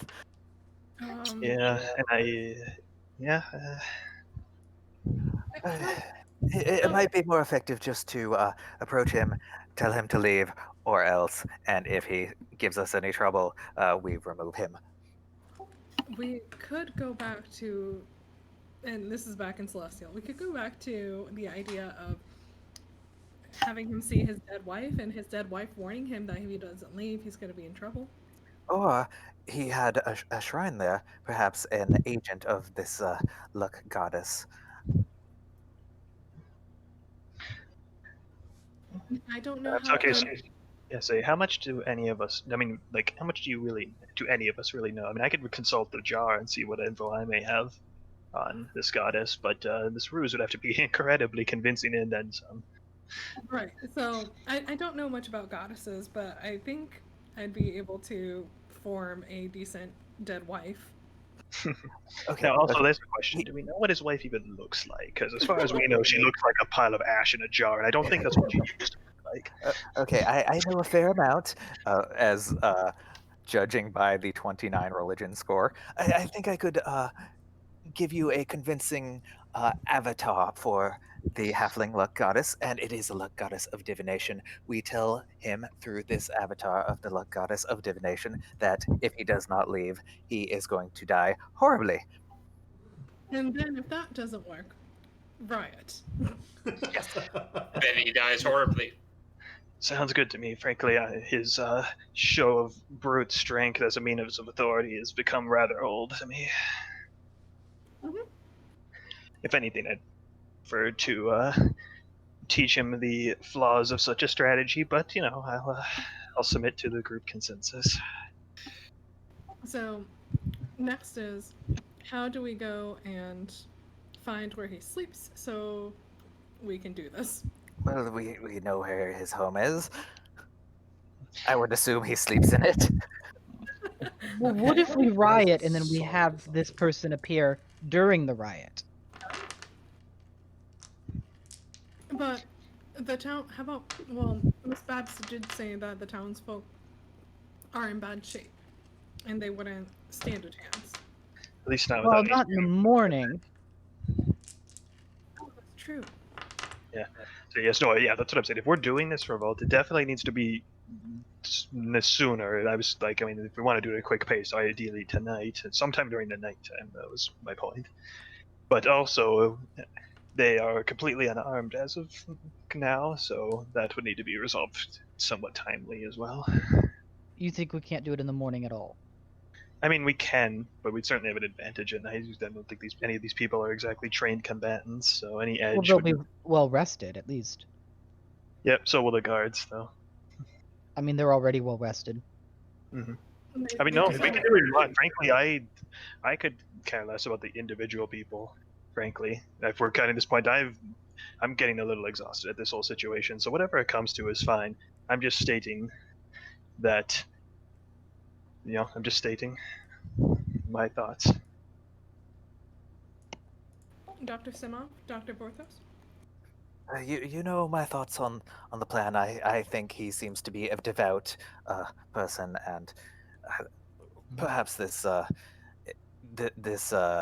specter that we are going to conjure up will be enough, and Shall we it do will it? be a moot point. Shall we do Yeah. it tonight? I err on the side of Professor Zenris. I think that I would prefer to have if there is to be bloodshed, less on our side than on theirs. I mean, yes, of course, that's how war works. I'm not saying that. But if it starts tonight, not only will it be on very short notice, but But I'm not saying. they I'm will not saying. basically just be meat shields. Yes, I'm not saying we actively revolt tonight, but if anything, we need to get them I mean, I guess they'll have their equipment in the morning, but yeah, I mean, yes, go ahead. You know what? Feel free. If this turns into a giant bloodbath, I haven't been able to stretch my staff in a while. Oh, that sounds sexual. I did not mean it that way. But Well, maybe we could get them their gear tonight. I agree with that I mean, plan. Okay. We should be able to break I in. guess to be fair though, they'll have their equipment in the morning because they need their equipment for mining. So if we're doing this in the morning anyway, we don't even really need to bother breaking in, is what it sounds like to me. Well, I don't think they all work at once though, No, but they'll have access to the equipment shed, is what it sounds like. with a bunch of guards. Okay, let's go. Let's break in then. I don't I care. do- Out of I do character- see out of how character, it- I'm just stop. I don't care anymore. I don't care. Let's just do something. I was thinking of doing the what is it called? With the Fae, Phantasmal Force tonight as almost like a nightmare, and then tomorrow morning go and see him, see what he says, If he and sticks around that long. yeah, if he sticks around that long, and if not, then revolt. We could, Agreed. and then I don't know about the weapons, but as of right now, but I think the first action to do is go and give him nightmares. Okay, let's do it. So, there was that kid. Well, do we know where the house? The kid will probably be in the tavern, just kind of working and helping out there. I would motion to what was his name again? The kid's name Yeah. was Neb. Little Neb. All right. Little Neb. Come here. Yes. I heard you Could talking you- to Babs, and she said that you might need a guide, and here I am. Perfect. So, could you be a doll and show us where the general sleeps? Yeah. And he, from where he's standing inside the inn, he kind of pushes the saloon door open and points to a window on the second floor. That room. Oh. And do you happen to know security? Is it always around all the time? Or what time does their shift change? Always around all the time. So they change out intermittently, but I don't really keep track of it. How many guards? 2 at the front door, 2 at the office door, but they probably move to his bedroom at night, so 6, 7. Kitty, you're in Celestial. Kitty, you're more athletic than most of us. Perhaps Reche could cast invisibility on you, and you could just scurry up there and do your business, and then be gone before anyone is the wiser. Yes, that's what I was going to suggest as well. Sounds good. Well, thank you so much, Neb. I appreciate you for the information. And Neb says, not a problem at all, and holds out a hand. We'll give him 1 silver piece. He looks at it, puts it in his pocket, and slowly walks away. You have silver pieces, I guess, because I only have gold. Shoot, right. Never mind. 1 gold piece. Is that better? That is better. Okay. All you did is one building. It's called assistance.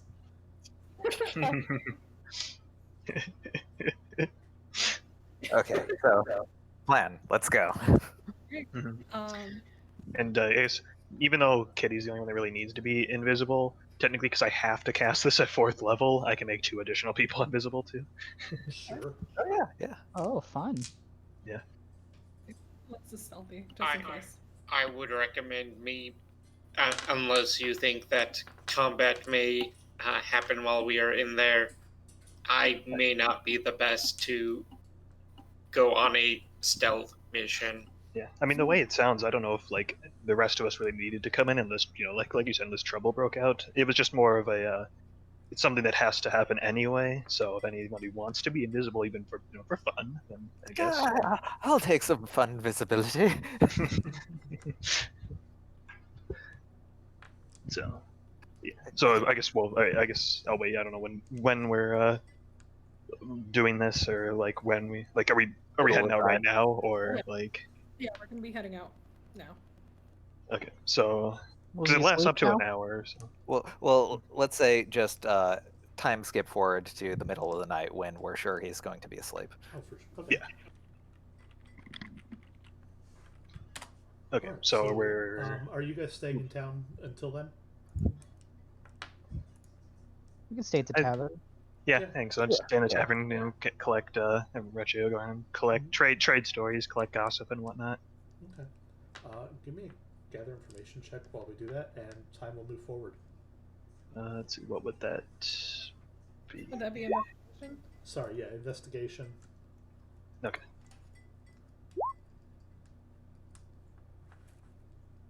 During this Some time, things are still stuck in I 3.5. share my religious knowledge with Kitty so that she can more effectively do her thing. Okay. So yeah, as you pass the time, you tell stories with the various people who are here. The miners talk about this really vast cave system that exists to the southeast of where you guys are now. And that's an interesting thing. There's also rumors of immense treasure being hidden in the cave system in there. But no one's found it, so it's just rumors. And these were to the west of town or east of town? The southeast of your Southeast. hex. And okay, so as time passes, you guys tell stories and hear rumors and have a couple of drinks and prepare for the night. And I think, would it be reasonable to inform Babs of our updated plan I think for that'd be potential, fine. Yeah. potential Oh, raid in the morning? And also, while we're just chilling in the tavern, too, I'll inform everybody about what I heard about the caves, too. So everybody's up to date on that, too. So one minor adjustment to the plan. Perhaps we could get this this goddess creature to direct him Wait, away. to go to the caves? Yes, yes. Give him that lucky divination sort of impetus to vacate the town and move to those caves. Sounds good. So, got it. It was goddess Phaesa? Or what's the goddess's name again? Feyfira. Feyfira. And then caves full of wonder and wealth. And also, Feyfira, through your religion check and talking about it, is a very, very, very old god that not many people follow anymore. And what I imagine, was he able to describe what she would look like, or like what her manifestation usually looks like? With a 29? Yeah. Hey Amanda, you still here? Yepper pepper. I figured you'd be asking, so I looked it up. All right, so she's a halfling, obviously. She has she's often portrayed as having flowing red hair that billows out behind her. With how Eladrin are often portrayed with like flowers in their hair. She has four-leaf clovers woven into her hair. She wears long red robes of red and green. I'm sorry, long robes of red and green. And in this world, the way that Jamie likes to do gods is that they'll have their symbol floating above their head whenever they actually appear. Right, Jamie? Am I remembering this right? That's fine. Okay. So the eye symbol is often portrayed as floating above of her head, and sort of being like a bright white with like a faint green tint to it, is I guess the best way to describe it. Yeah. So that's what you got. Okay. Anything else you need to know? And anything about like I guess, does she have any like specific like speech patterns or anything? That would have been lost to time. Yeah, I don't. Okay. I don't think that would be anything that anyone would even really know or remember at this point. All right. Like, do you know how Apollo speaks? Yeah, he ends every sentence with a squeak like a rubber duck. I mean, if you want her to speak halfling, if you know halfling and want her to speak halfling, you could totally do that. But I don't know like any specific dialect that you'd be able to hook into. Yeah. Cool. Sounds good. Thank you. No problem. All right. So with this information, Kitty feels confident that she is able to manifest the goddess Feyfira pretty well. Okay. So, invisibility gets cast. Who's invisible? Yep. So I was actually thinking about that. So obviously Kitty is one of the three, and actually I think on thinking about it over, waiting for this plan to happen, I think Ratchet's gonna actually use one of those on herself. That way, it's less likely that somebody could try to disrupt the invisibility if she herself is invisible as well, because it's a concentration spell. So. Yeah. If you cast it on me, I could walk with Pass Without a Trace with us. Okay, yeah. no Oh worries. yeah, do that. Nice. Okay, then yeah. So, and if there's no objections, then yeah, it'll be Kitty, Ratchet herself, and then Zenris. Sounds good. Yeah, and so I guess I will maybe try to wait far enough away and just kind of try to keep watch. Yeah, I think so, because I think frankly, what it comes down to is if you're needed, stealth will be out the window anyway. Is kind of where we're at. Mm. And I'll wait with him. And Kitty, understanding that she's going to be doing something more athletic, you will see her like untie like her dress, and underneath she actually has trousers, and she'll go ahead and give it to Dr. V, and she is now ready for action. So I guess I'll Like a just big- hold this then. Yep, just a big dress poof. All right. So the group of So, you yeah. march out of the location, the tavern that you guys are all invisible in, and the doors swing, but nobody enters or exits to the naked eye. And you make your way down the street thanks to Pass Without a Trace. I'm not even going to make you roll a stealth check because no one can figure you out. You make your way to the building that you've been to twice before. What's the plan? So I think for sure, I don't think Ratchet is going to even go inside necessarily. She just is going to be invisible just in case something like goes down to keep the concentration up. Mhm. But because I don't need to see them or anything. It lasts until concentration breaks, an hour passes, or somebody who's invisible attacks or uses a spell. So I think I'll wait as close as possible too. I don't think me climbing any walls or buildings would work very well. All right, Yeah. so Kitty, it's on you. So I think the plan was for Kitty to climb on up to the window and do the magics. Yeah, give me an athletics check to climb up the building. Right. Athletics or okay, yeah. Athletics to climb.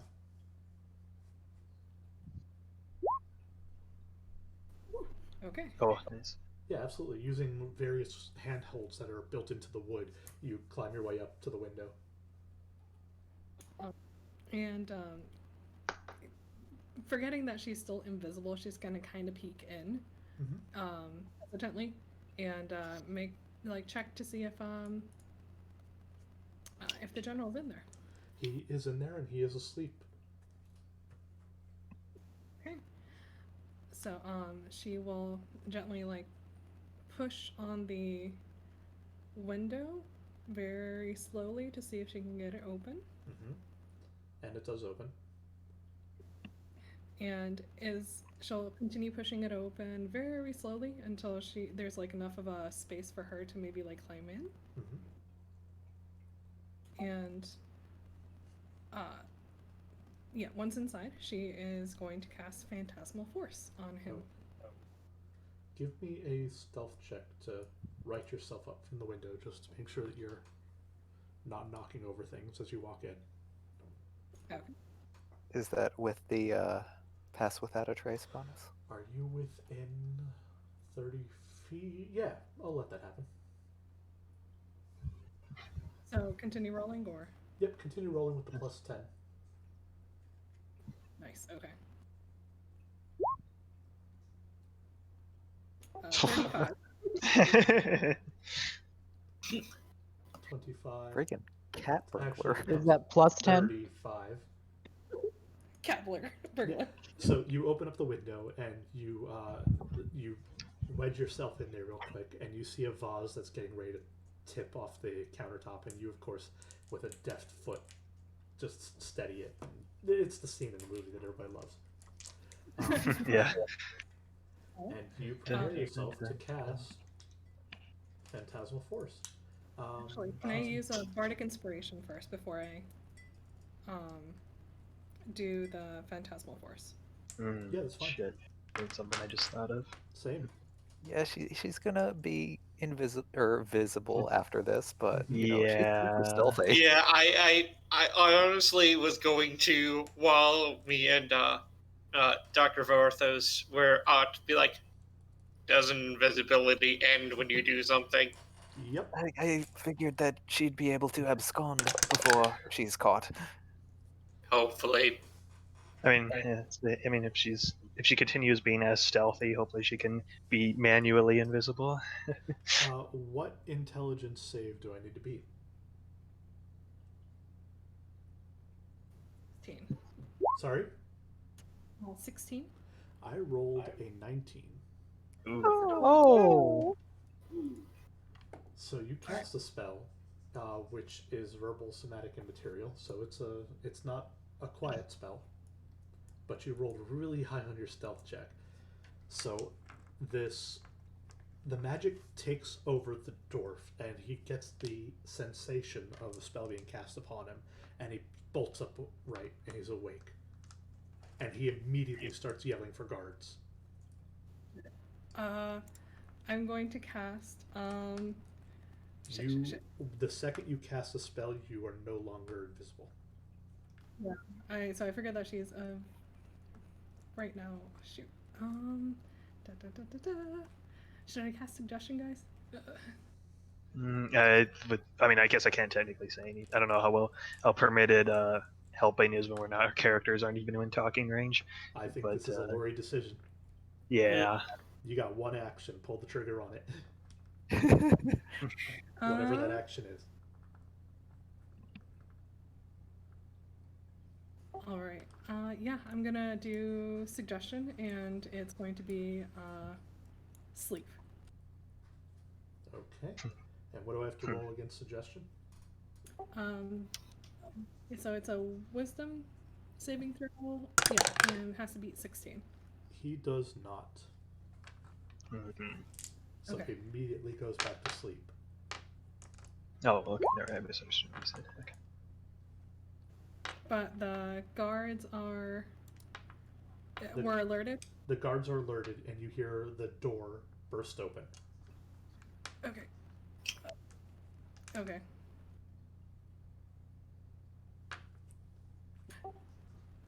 Okay, so they're at the door. They're at the door. They're looking at the. Are you just standing there next to the window?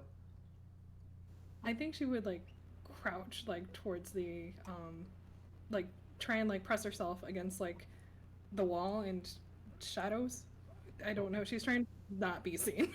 Then you'll give me a stealth check, but you do not get the +10 bonus anymore because you're around the corner from the wall.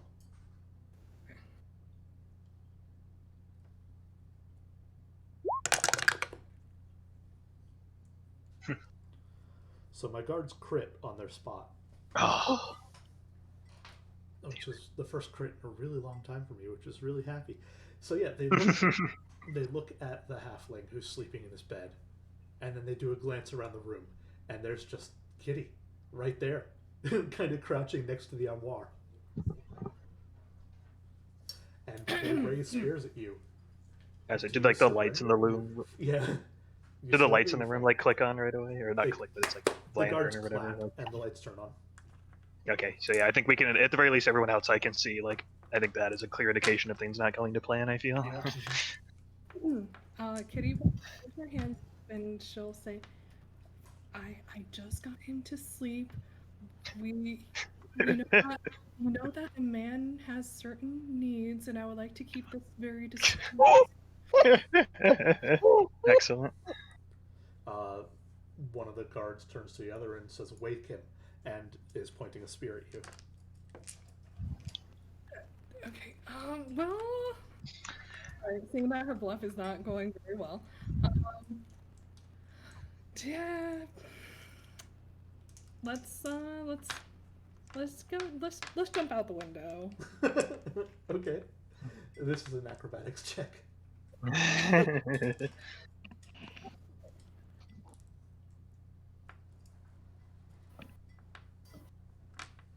Yeah. Okay. window's still jeez. open. You just like backflip out of it. You do a nice little tumble on the ground, and you will take half of. So you'll take 1 point of fall damage from the just falling. But the party members who are still invisible look at you. So he my thing didn't work. He woke So, up. were there guards like right outside the place that like saw her like just land in front of them or anything like that, Mhm. or? Yeah. So. Yeah, I mean, and also you wouldn't be able to see where they were anyway. So Yeah, you wouldn't be able to. You wouldn't even technically know if we were still standing there or not. Right. True. Okay, so she would just bolt. Okay. You, I believe, are faster than these people who are in half plate, so I can't imagine them being able to chase you very well. Are you aiming to stop anywhere in particular, or are you just getting out of town? Maybe getting out of town. Yeah, leading the guards away, maybe. Okay. Yeah. And maybe the rest of the party. Yeah. All right. So you make your way down the main thoroughfare, and it isn't until you get closer you realize that the gate is closed, and there are 2 guards at the main gate entrance. Okay. Yeah, she would dive into like an alleyway or just try and yeah, essentially like escape or hide Okay. or do like a trash bin. Yeah, give me a stealth to hide. And while you're doing that, the rest of you see your compatriot dive out of a window and then just bolt. Yeah. So I think maybe to not break invisibility, but kind of give a sense like maybe actually like there's like a loose stone on the ground, or there's something small she could pick up as kind of like this is where I am to the other people without actually breaking the invisibility. Yes. Like. So, because the others like that weren't invisible were like watching nearby but out of sight, right? That was what was going on. yeah, I would assume that we were kind of either off somewhere where we wouldn't be suspicious if we were seen, or somewhere where we were unlikely to be seen. But you guys would know where we were, probably, right? Yeah. Yeah. I think maybe the somewhat hurried pace will make our way back over to that and be like, and since she's coming to you, I'm gonna just drop the rock or whatever it was. That's not necessary anymore. And just like go over to them. It's like, yes, things didn't seem to go well. We should. So what's the plan now? Because Kitty is gone. She. Well, negotiations have probably been tanked by this. Might Yes. as well viva la revolution. Yes, but I mean, again, if we're doing this in the morning now, we're not exactly going to be welcome faces around town anymore either. So if we're still orchestrating this, it's going to be a little more covert. That is true. Conversely, right now, because they are going to be searching for us. That is true. Yes. The timetable may have been moved Oh. up. So the 2 guards that were at the front started chasing her. Did anybody like exit from the inside? Yeah, In you could see as you guys are talking, they exit, they look around, and they start giving chase. And they're starting to search the town. Okay, I'm going to go and blast the locks on the storehouse. You collect everyone that you can, and we will see how this goes down. And what, You we're just want me going to to- we're just going to storm his manor, or what's the actual plan here? Yeah. We give him one final chance to leave, and then we shoot him in the face. Do you need help to carry the gear? Oh, I'm not going to carry that. I figured they come to the storehouse. Okay, well, do you at least need it help just in case there is resistance? Definitely. Thank you. DM, where is the storehouse? Yeah, how far away is it from the actual town? Give me 1 second because I'm actually making a map as we speak. And also, here's a question. So you said that there's very little buildings. Do like all the workers basically live in sleep in one place? Yeah, Just, there's some ramshackle huts that they live in. Yeah. Yeah. Okay. I think the issue is that the storage is out of town and the gates are locked. We're not getting to it. Hmm. Well, that's what I said. I know. That's why I asked how far away they were too. I figured that the gates, the town would be like in the crook of this mountain, and the gates would be like outside of that. Like all the buildings near the mountain, and then a gate leading out from it. I don't know. So Yeah, I don't know either. the building is built along the side of the mountain, and the mine is inside the gate, the entrance to it at least. But there's a So we storeroom. can get to the storehouse. Yes, you Okay. can get to the storehouse from here. Yeah. That's sort of what I was envisioning, except I don't know how to say things. Yeah, this is close enough. I like this. Okay, well, I can do Firebolt, and I don't know many locks that are non-mundane that would be here. And then I think somebody would have to go to like the tavern and tell Babs to assemble. But if this is also if this is much later at night, I don't even know if this This happens is much still. late, so it's midnight. Yeah. The people in the tavern are few and far between. Babs is there because she lives and works there and breathes that place. Okay. So maybe Here's the town, and just a quick overview of what you're looking at. Let me know if you can. No, that's not it. Select tokens. Cool. Can you see my pings? Yep. Yes. Cool. The pinged building right here is the tavern. There's the storeroom is essentially just by the tavern.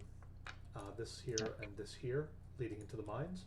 Behind the tavern it's just where the workers sleep. As you get up here, this is the Mayoral House and little courtyard. And there's a guardhouse and forge back here. The entrance to the city is, if you were to take the path this way, it would take you to the entrance of the city, and the entire thing is walled in. Which way? Could you ping that once more? Sorry. To the south, a little bit. Gotcha. In this zone, this main street will take you away. The entrance to the mine is all the way north, and you can kind of see it leading into the mountain. All right, well, at least a number of our things are near one another. Mm-hmm. So those two are going that way. Then I think Zenris and I should one of us pop in the tavern quick to let Babs know what's going on, and the other start getting the workers roused. Is my thought anyway. All right. So would it be better for me to go with Varthos to try to assist him just in case it's being guarded, or should I go and help rouse the people? I was thinking you'd probably be fine. Just I don't think necessarily need help rousing is on it, because if they're on board for the revolt anyway, I don't think we don't need to convince them. We just need to get them actually up. So I think you're probably fine to go with Varthos. Is my personal thought. Okay. And I just put my little token down where I'm figuring we'll probably stop to bust open this storehouse. Mm-hmm. So you guys rush over to the storehouse, and how are you gonna open this thing up? It's locked. It's got some chains on it. I'm gonna try to bust the lock with the explosive force of a firebolt. Ooh, okay. If it's good enough to rupture a person, I figure it's good enough to do this. Go ahead and roll it. Also, how did you put your token down there? From the journal, if you just click and drag on your name and drag it onto the map, it'll plop it down. Oh, cool. I see. You're a little big, but that's fine. Yeah. Well, not necessarily to scale. There you go. Oh, there we go. Okay. All right. 10 damage. It's not bad. Yeah, you blast open the lock. It's not meant to be a vault of some sort. It's just a storeroom. And you blast the lock right off. Excellent. Access achieved. Good job. Now, All we need to do is get these into the hands of the people. Okay, I will grab as many of them as I can and pick them up Give me a to strength carry them check back. to carry pickaxes and various mining Yep. tools. Just a straight 8 strength check. Just a strength. It's I'm going to feebly try to help as well. Oh. Feebly is right. Oh, okay. Wait, did I even roll a strength on mine? I don't It see. didn't show up in the chat if you did. How do you roll just a straight? Each So one? Do you if click you're on the looking at a modifier? character, if you're looking Yep. at your character sheet, if you look at the strength ability and you click on the word strength, it should roll for you. Yeah, if you're doing it for D&D Beyond, you can just click on like the number underneath where it says strength too. It should do the Beyond 20 roll. Yeah. Okay. Dr. Varsos reaches for a pickaxe, and it's awkward, it's clumsy. You pick it up, and you can hold it. It's your one pickaxe. And Dr. Samoth will collect 10 of them in his arms. And be like, ready? Yeah, ready, I guess. Yes, I'll get this into the hands of someone more burly. It's so awkward to hold. It's like you're holding it upside down. You're not supposed to hold it by the metal bit? Yeah. Oh, strange. Kitty. The patrol is now sweeping through the streets. They've got lanterns lit. It seems like all of the troops are now searching for you. Great. Okay, so putting this together, she's hoping that this is a good distraction for the rest of her team to maybe mobilize and get to the general. And so she is going to, let's see, they're coming after her. Did we discuss self-defense? I don't think we did. So I'm going to have her continue running and maybe have her shoot a crossbow bolt in the general direction of her nearest pursuers to kind of continue egging them on to follow her. Okay. So you give me a stealth check.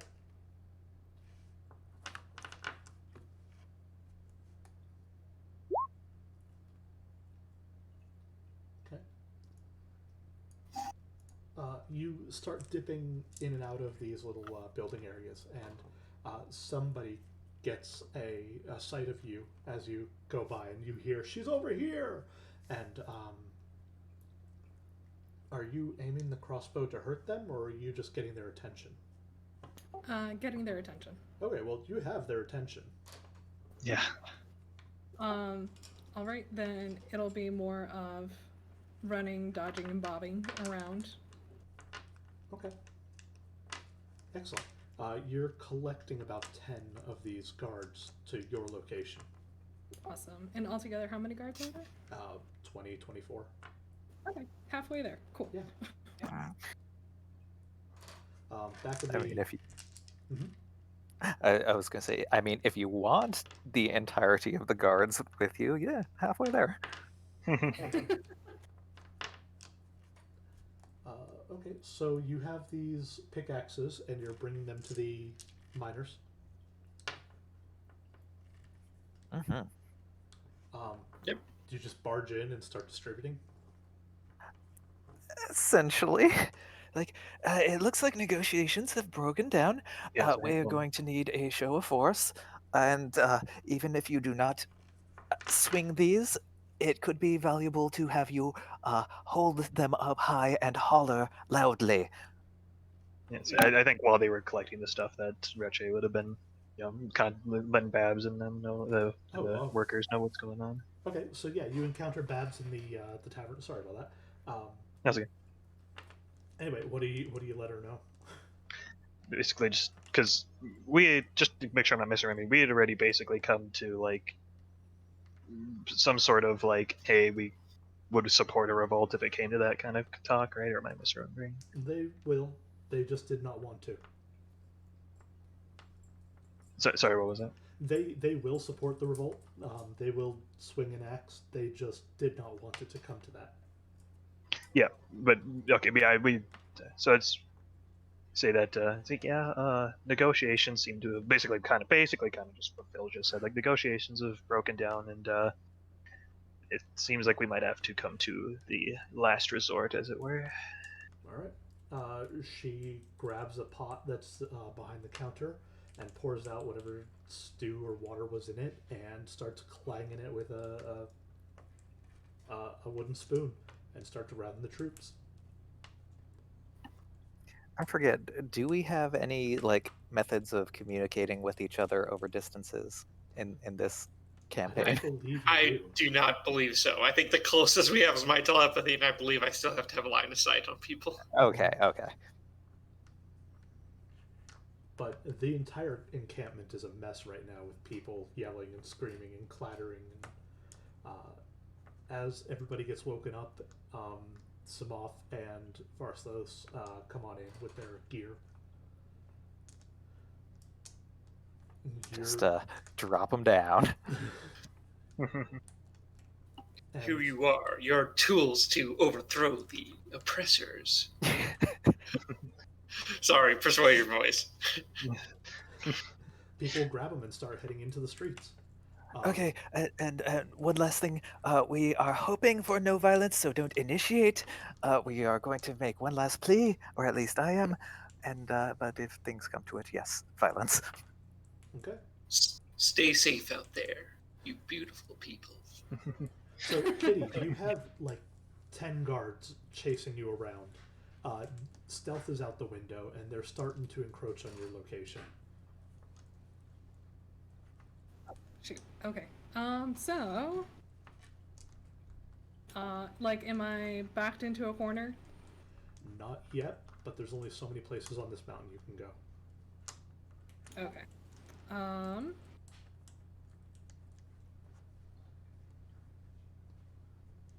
Oh, actually, also sorry, real quick while Laurie's thinking. I just wanted to be clear that I think what actually really would have said, realistically, thinking about the circumstances that I forgot about, was like, hey, it's like you can't see me right now, but it's it's me, or from earlier, and because I'm not dropping the invisibility for this, and so just kind of retcon in that she would be like, hey, yeah, I'm here, you can't see me, but negotiations broke down. Basically, That's just what I a good said, thing, but because I did not remember that. yeah, I just thought about that too. I'm like, oh yeah, I was invisible, and I'm not dropping it for this. So. As you're darting around and dodging these guards, our halfling friend marches out of the house, still in a nightgown. And is Zenrith still with you, Richie? Good. I don't know, is he? Zuck? Uh-oh. Did we lose? Cannot hear him. Oh, my mic was off. Oh, okay. I'm still invisible with Pass Without a Trace, so I feel like I'm sneaking around. Okay. Yeah, that's fine. We only one person really needed to go warn the troops. So. Yeah. So you're moving around and stopping in the shadows when you need to, and troops are running back and forth, and you can see that they're chasing Kitty, and she's giving them a run for their money, but we don't know how much longer this can go on. Beyond that, you do anything special? No, I don't think there's anything I can do at the moment. I would run back to maybe where some of the townspeople are, maybe have them run over to where Kitty is to try to distract the guards. No. Okay. Well, as you do this, once again, the halfling marches out of his house in his nightgown and sees Kitty running around and says, "Stop this, come back, we need to figure out what's happening here. This was incredibly uncalled for and unprofessional. I thought you would be able to make a deal." Wait, and who was he saying that to? Anybody who can hear him as he's yelling.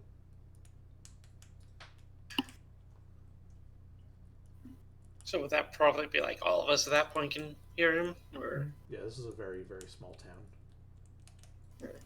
Yeah, I'd go get within eyesight of him, but maybe not approach. He Yeah, marches no, into the I'll street. go He's back. surrounded by his guards. As he approaches the inn and that area, any of the workers that he sees with weapons, he'll shout and command them to drop them now and go back to your beds. All right. I'm sorry to have to say this, but it looks like we are down to our last resort here, as far as what we both can do to come away from this happy. Uh, we heard rumors of a potentially lucrative area nearby to southeast, was it? Uh, Regardless, we can figure that out. But if you were to leave, that would be great for everybody. And if not, well, things could get messy. As you mention the area to the southeast that's lucrative, he says, "How do you know about that?" And his face kind of distorts into like disgust and fear. And he's definitely going to tell the guards to attack. Oh, lovely. I feel like this is a thing we probably can't resolve in 30 minutes. So do we want to deal with the combat next time, or do we want to just power through and do? I was gonna say I'm fine with. I'm fine either way because where I'm at, it's like it's not as late, so I'm okay Yeah, with this. Everyone else is, I but understand. Yeah, it's probably late, and yeah, from running combat stuff, I understand they do take a while. So I'm fine with waiting until next time, having a cliffhanger here. Like I'm good to keep going, but again, defer to. Let me take a break to the little DM's room, and then we'll meet up again. What? Can't hear you. Ha ha ha.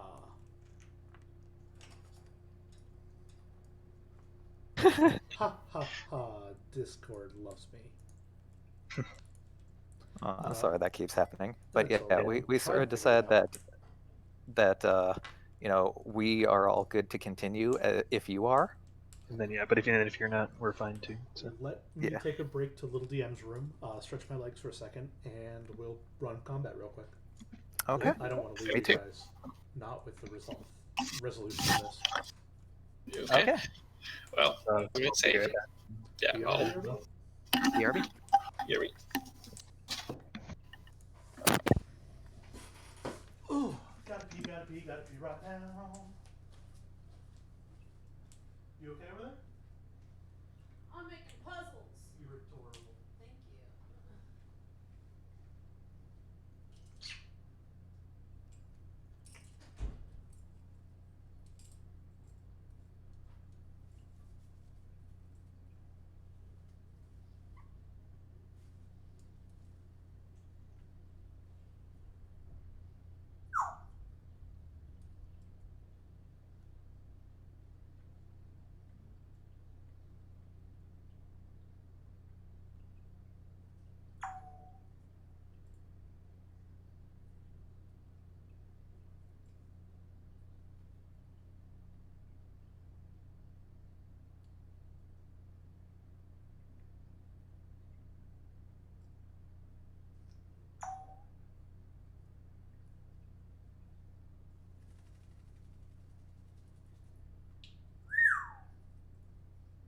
I'm back, but not everyone else is.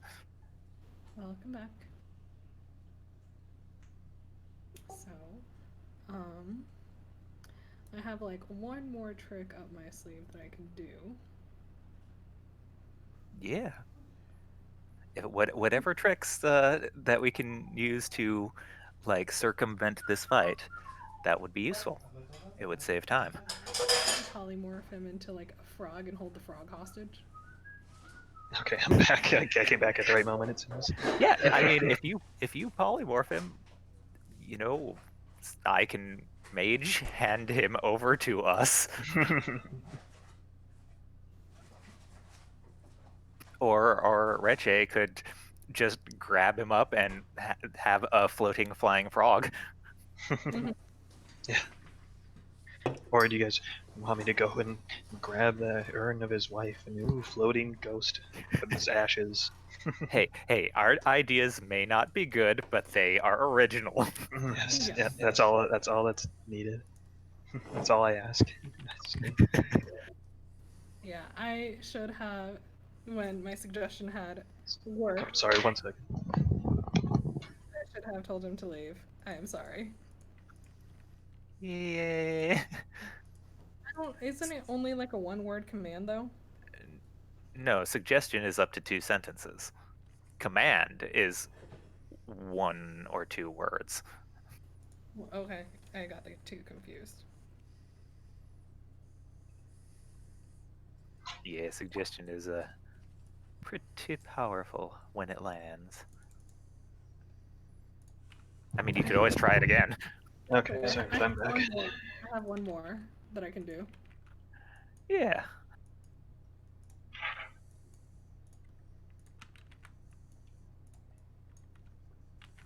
Of course, it's going to be harder now that we're in combat with him.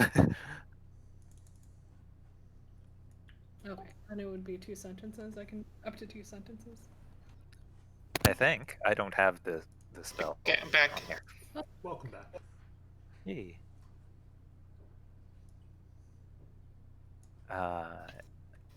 Is that all of us? Is Zach back? Guess not. Did I hear my name? Yes. Yeah. Okay, We were just wondering if you were back. I am now. Okay. And Jade? Yep, yeah, I'm back. Okay. So that's all of us, I think. I don't like how big the map is. Give me 1 second. And how long does Bardic Inspiration last until I actually use it?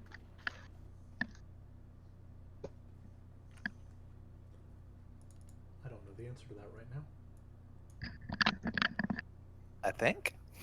Yeah, I think it is, but I don't really know anything.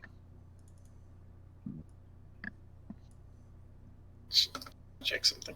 Oh, it says for 10 minutes, the creature can add it to an ability check, attack roll, or saving throw. No, 10 minutes. Do I have an icon? We all sort of made our own, so Okay, sorry. that's okay.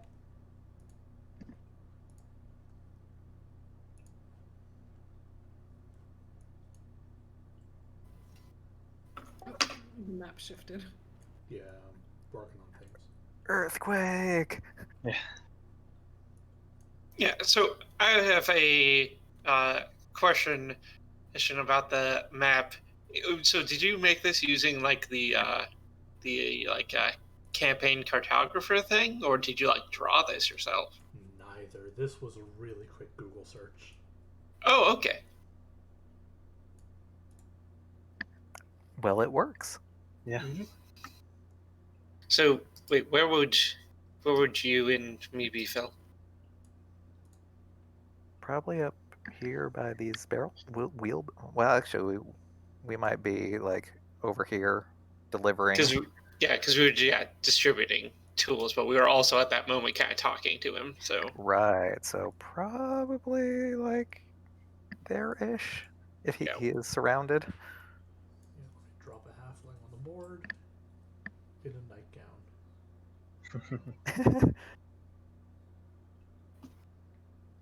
Weird. If I search halfling in a nightgown, I get weird searches. Listen, just use a fire truck. We're used to it. Yeah. well, but that's premium content now, isn't it? Oh, Well- yes, the premium fire truck. Oh, yeah, also my just noticed that my token actually takes up 4 squares. You're a big minotaur. Everyone knows the more squares you take up, the more powerful you are. Yeah, exactly. All right, Kitty, where are you at? So she was down somewhere, but I know that there were 10 guards after her.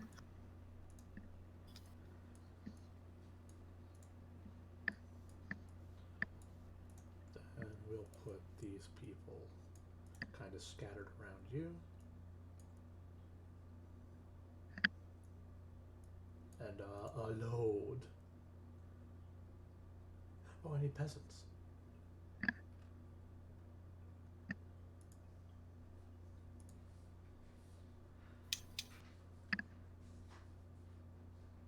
Barmaid, And, bartender. And Zach needs something. And Zach needs something. And you are an Eladrin archaeologist.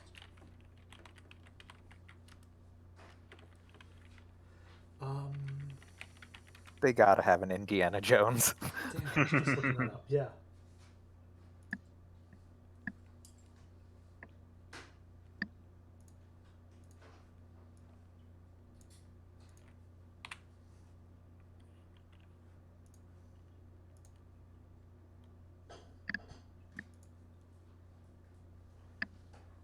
We also, Phil, if you wanted to use my Hero Forge account to actually make like a Vorthos like token in that. Yeah, well, I just don't like the way it like comes out.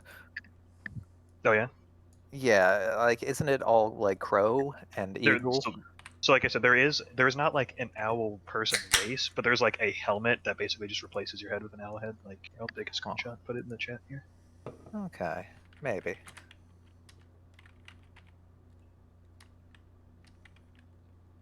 Like I know before these round tokens have been fairly useful. Yeah, if you want to use that, it's fine. I was just thinking about it. So, but this is what it looks like, just slapped on a human body. Oh, nice. Yeah, maybe. Okay. Oh, excuse me. Bless Bless you. you. I'm allergic to gnomes and halflings and in nightgowns. Yeah. Okay.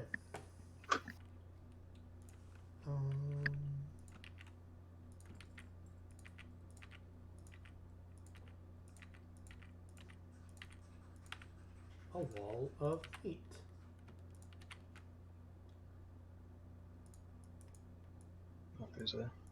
Is there actually a way to like scale down my token, or is it actually just too big, and do I have to send you like a smaller file or something? I'm sure there's a way to scale it. Yeah, I think that it's just we can't scale them. Okay, yeah. There we go. See, I guess I don't know. I've actually probably be somewhere because this was the tavern over. I'm just gonna saying this is the tavern over here, right? Yep. Okay, yeah. And I think she directly would be behind somewhere. that are the place where they would live. Okay, actually, yeah, she probably would be. She actually, yeah, probably be over there because she went. Well, does she? Because she wouldn't need to have woken them up, right? Because Babs like sounded the alarm essentially. Yeah, Babs sounded the alarm. Yeah. So yeah, never mind. She'd probably still be over here then.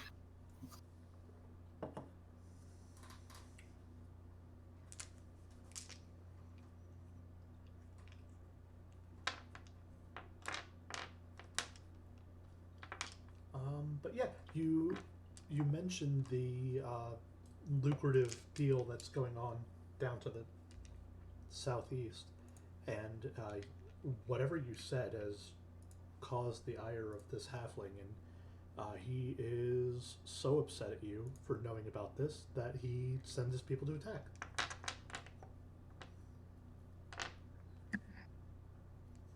Unfortunate for everybody. Mm-hmm. So let's do. I don't know. It means that I don't have to I don't have to get closer to them. They will do that for me. Well, you're approaching me. I can't punch you if I don't get close to you. You can beat the shit out of you. Get close. It's been a long time since I've done like a street war. This is great. I'm gonna have all my guys run one initiative because it's way easier for me. Yeah. Yeah. That's fair. So That's should we fair. roll initiative then? I guess. Yes, please. Okay. My team rolled a 17. Oh. Dr. Vorthos with a 13. Oops, it didn't Oh, get shit. put on. You accidentally rolled intelligence instead of initiative. Oh yeah. Well, you can do that. That's your thing, Oh, right? that's right. yeah, Also, yeah. I somehow That's double click that. Ignore that second one. yeah. That's right. I forgot that was your Why the hell am I lore wizard. first? You're a fast person. I'm very slow, but I'm very tanky. And I got a good roll because I have a +0 to my initiative. So. I guess yeah. You have a -1. John, Mhm. So you're even worse off than I am. But Yeah, I don't need to be a fast. I can take a lot and deal a decent amount. I guess that's the way to be seen. How much I can deal, actually. yeah, but I mean, this was finally their first actual combat of the campaign. So I don't. Jamie, did you anticipate us being this peaceful? Yes. Really? Yes, Okay. I did. All right. Which is absolutely fine. That's why I didn't have a map for combat here. I Yeah, thought but this whole sometimes it's scenario would good. go down very differently. you Right. got to say. You definitely tried. It only goes down peacefully if our shenanigans work. But we'll start at the top of the round, and it's Zach. You lead initiative.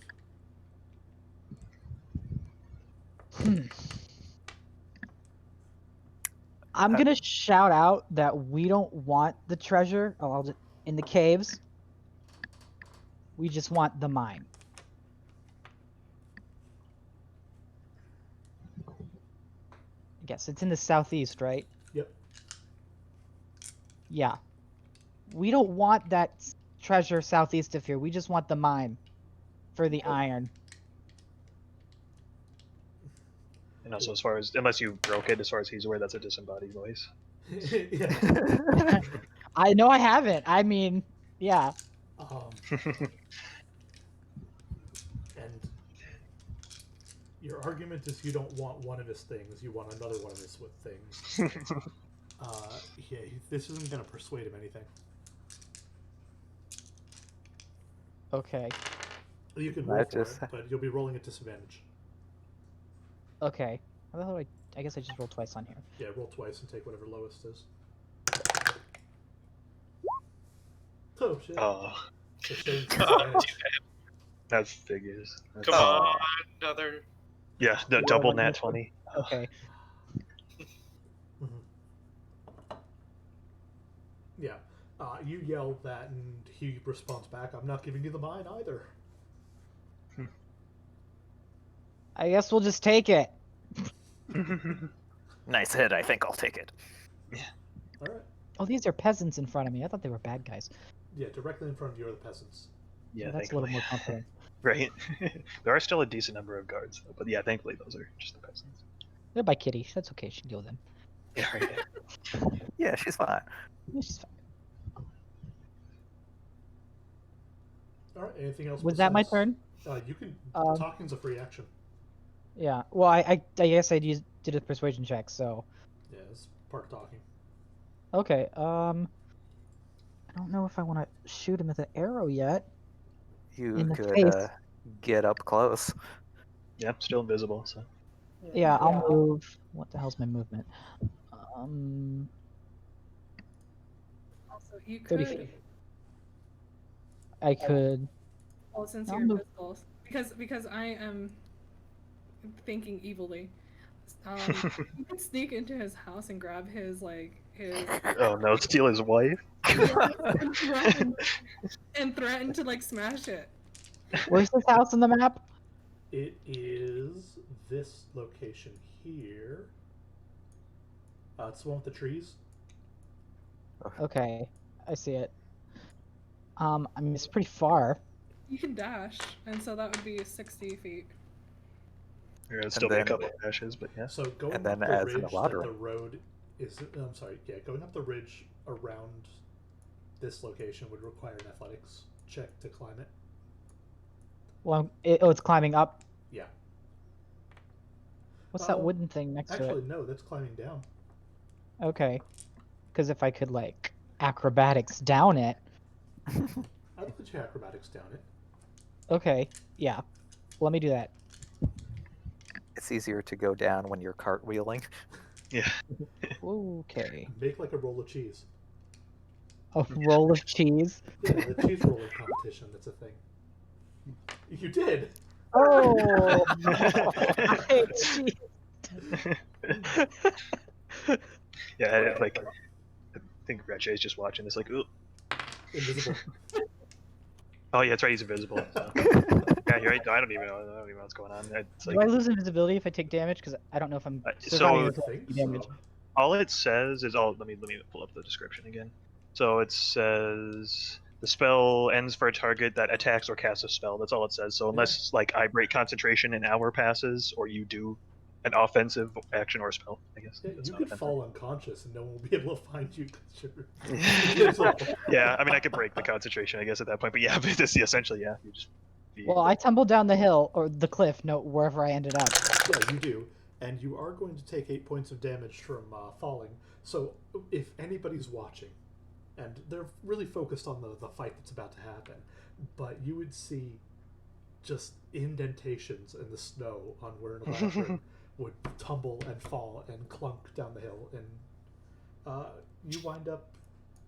I'll just move you right about to here.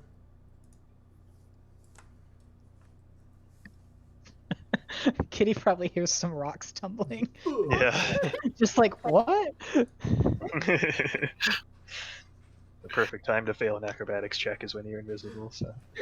I need to reload Roll20 because it's doing weird things to this map Mm-hmm. on my screen. Okay, well, you actually do have one more action to do something, which will probably be moved, but we'll pick that up. Yeah, can when I you get back. dash? Yeah. Okay. Yeah. We'll pick that up when you get back, and we'll do Kitty in the meantime. Okay. Kitty, we have you So- surrounded. They'll never take me, coppers. Ah! What the world is doing? Why is it being so weird? And she is, since they are still pretty far away, she is, They are pretty close to you. oh, they're close? Okay. Yeah, if you see on the map, you're this location. Yeah, And they're there's. hard to see, but they're purple and gold. Yeah. So, but if I move past them, I wouldn't get an opportunity attack because I'm not stepping inside of their squares. It's when you leave, and they do have spears, so they do have that reach. Wait, do spears give reach? Probably. I don't know if spears do. Let's check this. What the hell is this doing? No reach. So yeah, as long as you don't go within 5 feet of them, you'll be fine. Yeah, that is weird. I think it would. Because she would want to go take like the closest corners to like the house to get as close as she can to the halfling. Yeah. And I think it would put her like around maybe there-ish. That'd be fine. And she wants to cast suggestion again on him. Yeah, and end it for us with your shenanigans. I spent all this time putting these little figures on the map. We're going to fight. Yeah. DC 30. Yeah, so what am I rolling? Wisdom saving throw and has to be at a 16. Okay, how's a 6? Does that beat a 16? No! Double check here. Depends on if you're doing a top 10 list or not. Yeah. One. A top 20 using list, I guess. golf scores. Alright, and out of character, Lori is asking for help on how to word this, but she wants to tell him to leave the mines. Was there any other stipulation that needed to be added on there? Forever? Okay. It's I mean, does that just suggestion work that way? Can you Yeah, do that? Yeah, I don't know exactly how suggestion works. Suggestion. And stick it up there, maybe? There we go. Yep. Okay, so let's see. Limited to a sentence or two, and I can influence them. This is the entire duration. So he'll leave it, if this works, he would leave it forever for up to 8 hours. Whichever comes I first. guess it just prevents him from instantly coming back as soon as he leaves the area. Yeah, which is like, fair. I could tell him like to go to that wondrous cave. I would say something like call off your men, or tell them to stand down. Though if they have an idea that you are influencing him magically, they may not be completely convinced. But and also another note about that is when the task is complete. If the task is complete before the duration, the spell just ends. So it'd be like call off your men, and it'd be like, "Hey guys, stand down," and then the spell would be like, "No way, I changed my mind. What am I saying? Attack!" What am I saying? So honestly, your first thing might be better because it would get him away. Yeah, I mean, Tell him to go to General Doo-Doo-Doo. That's what I was thinking. But does it have to be something he can complete? Since I don't think he knows He where will to continue is. trying to do it up to 8 hours. yeah, Okay. they'll do his best, I guess. Yeah, we'll just give him directions. Yeah, give him directions with his army to go and meet up with General Doo-Doo.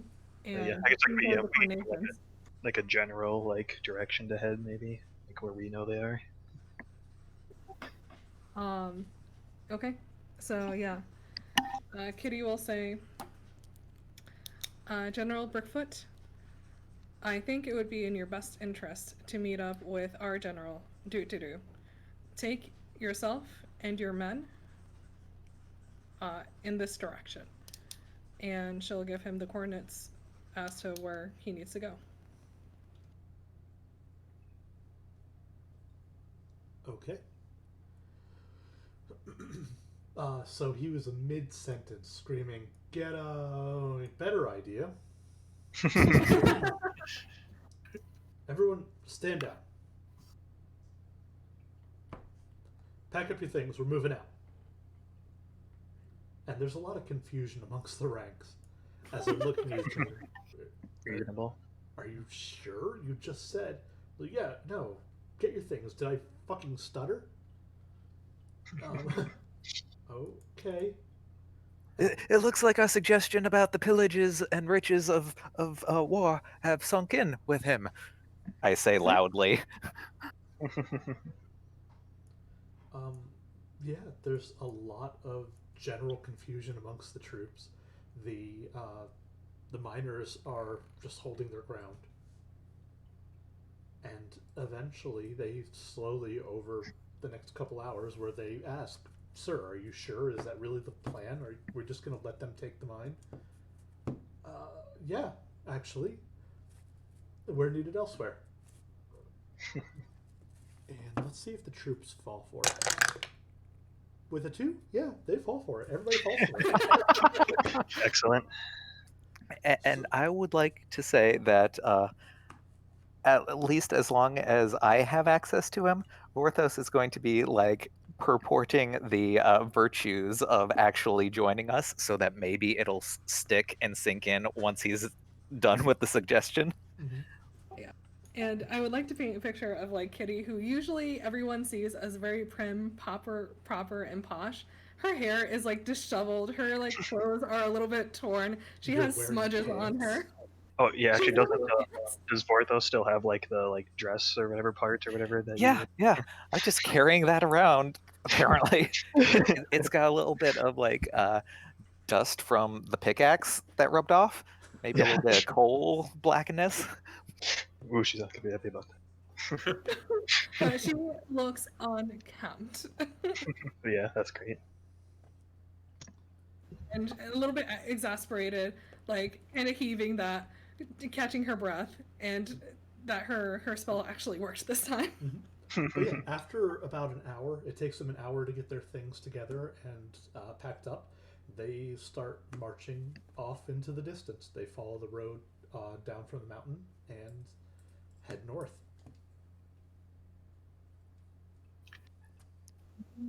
Yay!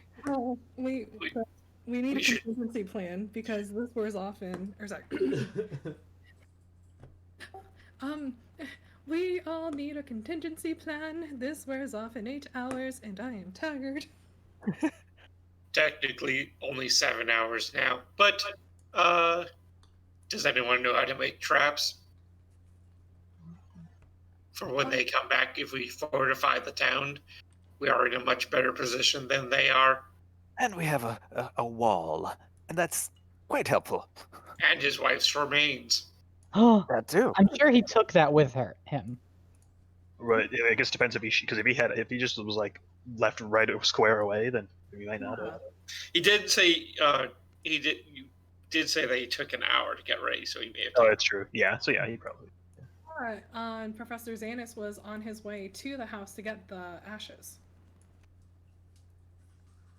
Yeah. Yeah, he wouldn't have known about this. He would have taken them probably. Well, he would have found them missing and then would have went crazy. Actually, you might have gone there first. And I don't know if that would have broken him out of the spell. He still needs to leave. Well, I would have heard this. I mean, I didn't make it to the house yet, so. Yeah, I guess it's up to you. I guess what you gonna do in that situation? Zach, give me evens or odds. Your choice. Evens? Okay, so the halfling gets to his wife first and packs up the remains.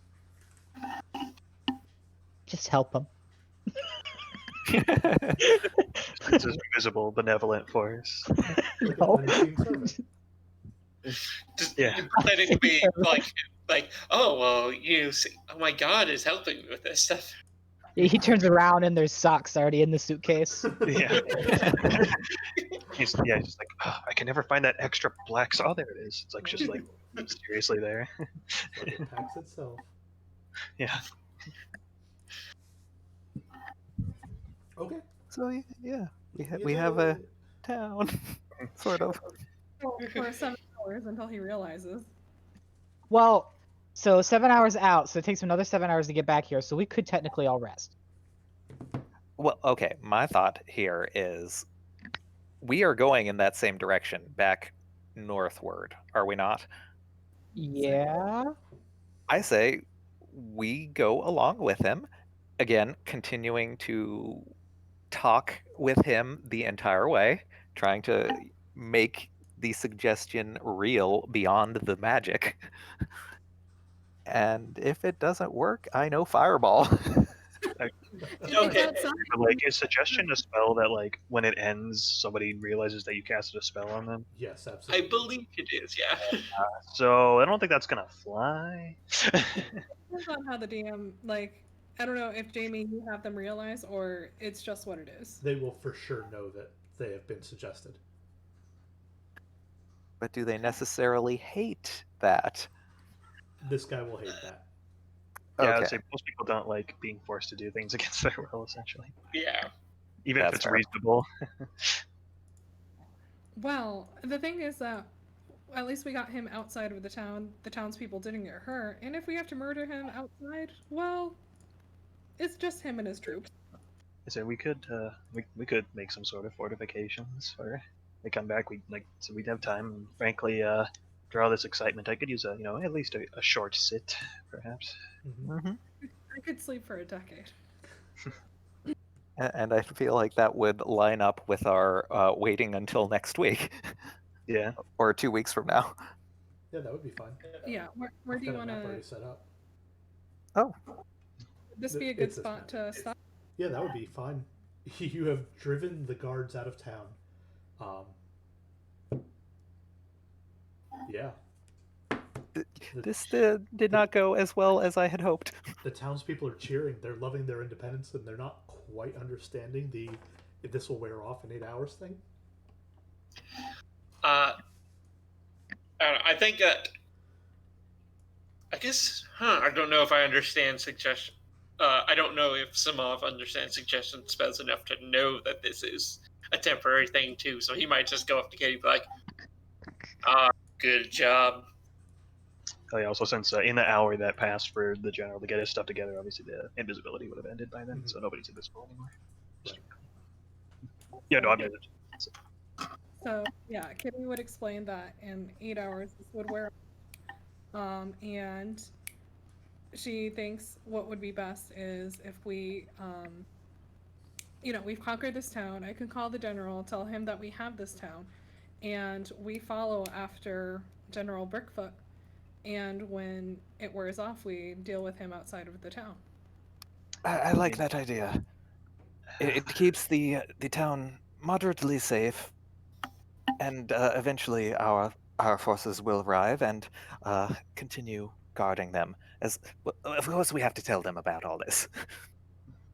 I'm assuming we told Babs, was it? Yeah, Babs was in Like- the rebellion that was formed. Yeah, because Reche like informed Babs. What was? Are you saying about the suggestion thing? Did we tell her? No, Like- about working for our army and having our army be here. Did we actually ever bring that up? I don't Oh, really remember. So initially, Kitty, when talking to Babs, she did mention that they have an army force, but it would be more. There would be more justice. There would be no abuse, and it could be a collaboration between the miners and the army. Okay, And as long as so- that was explained to them. Yeah, and so if everyone agrees with like the contingency plan of Kitty contacting the general, and she would explain to Babs, we drove out the army, and can we have this collaboration between our army and your mining town? I mean, as long as the troops aren't coming back to take the town again, then yeah, absolutely. She'd be on board. Okay. And as So long our as your army- army doesn't treat them the way this army did. And no, I will make sure to explain that to the general. And we are actually going to follow the other army and to make sure that they don't cause any more trouble for you. Okay. As I Then- said, you could the Rosewood name. Then consider us on board. And she will extend a handshake to Miss Babs. And she shakes her hand gladly. Oh, and if you Huzzah, can have, huzzah. and if you could have maybe somebody make like a little wooden plaque that says Rosewood and Company.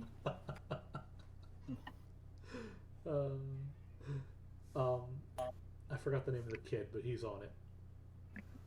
Nabs. Little Nabs. I suppose. Yeah. I suppose it's all great. I was hoping we could perhaps. Yeah, I could get some. Oh, so I guess I was mistaken that I guess they only need to be the gems that I require only need to be 150 gold. For some reason, I thought it was 250, but on further recollection, discovered I was wrong. But so I was hoping to perhaps see what we could procure from the mine, but obviously that's not. I'm not going to sacrifice our position for that. And so as one of the last things that Kitty will do is call the general.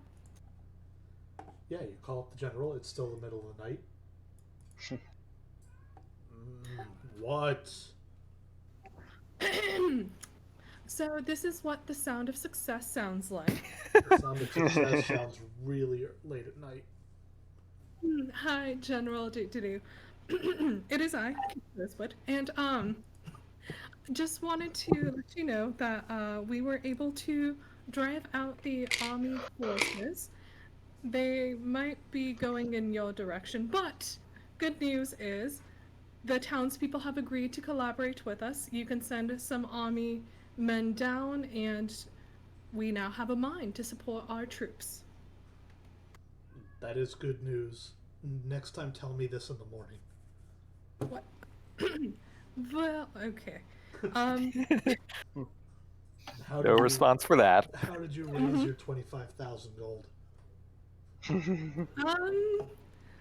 We didn't. I may have given him a suggestion that he couldn't refuse for a certain amount of time.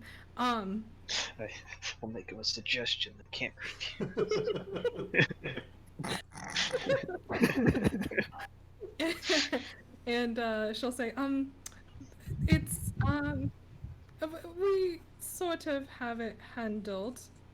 At least we have the town. Mm-hmm. It's great news. Yep. Don't worry about anything else at all. Not worried at all. Good night. Right. Good night, General. Are you guys following these Metmizian soldiers as they're leaving? I think so, Okay. Yes. because we sort of want to. So okay, yeah, just to be clear out of character too. So our plan was to follow along with them while they're still suggested, and then as soon as they're not, like, bum rush them because they're definitely going to attack us once he's not suggested anymore. As soon as they're not, we take care of the general and hope that the rest of the soldiers listen to reason and that we don't need to destroy them. Yes. So that is the plan. And my character would want to sleep as much as she can. If we're following them, will we be able to sleep? Yeah, I don't mean, think Kitty we'll won't. Yeah. Well, Kitty's got to if we're maintain following them- concentration. Yeah. You're right. Yeah, she can't sleep. She's the one with concentration. You're right. Yeah, no, I mean, if we're following them, no one really should be able to sleep unless if we want to stay close to them anyway. I guess unless Rock is carrying us. Yeah, I figured I we'd guess, yeah, go that's in true. our Yeah, that's true. in our home. Yeah, so I guess go in our home, and I guess I think I would have at least Kitty like sitting on the porch, asking Julian for a cup of tea to try and keep her awake. Okay. Like, so I think, but also before you leave, like, oh, you know, this isn't like maybe talking to, I don't know, the miners, I guess in general, since there's not really like the Babs heads up the tavern, but she's not like a mine like foreman or anything, right? No, she's not. Yeah, She's so just the miners in general. It's the like, people that the miners no, go to. yeah, it's like, so perhaps if you could, if you happen to come across any gems that would perhaps be valued at 150 gold or more, you could, you don't have to set them all aside. I'm not going to be greedy about it. I understand you need to make a living too, but get set one or two aside every so often, in the rare chance you find them, and perhaps give them to anyone associated with us to perhaps be delivered to me. That would be great. Appreciated. We could work something out perhaps in the future, more specific, but we have to get going shortly, so I don't know if we have time for that right now. And they promise to do so. They'll keep an eye out for nice gems for you. Right. 150 Excellent. gold is not a huge gem, so they don't mind. It's those like 4,000 Perfect. gold gems that they're gonna covet away. Yeah, that's fine. I have no intent on selling any of these, so the monetary value means nothing in and of itself to me. And once again, as we are going, I'm going to be working on the spellbook stuff. I actually have a couple of those sequences. Ooh. And I'm going to be spitting propaganda at the actual soldiers, hoping that we can convince them, that they should join us, and maybe not the general. Give Yeah. me a perception and a persuasion check. And Kitty would go along the lines, knowing that she is able to persuade pretty well. Follow along Dr. Vorthos and try and do the same. Ooh. Then give me My a Are we all perception just trying and to persuade? What's that? So we all just trying to persuade? You can if you guys want Ooh. to. Okay. If you're on the propaganda train, then yes. Propaganda. Yeah, Kitty's gonna try. I mean, I suppose if you're fine with us all doing a roll, Sure. Oh, That was okay. Persuasion. Let me try that. I do like that my guy is terrible at persuasion.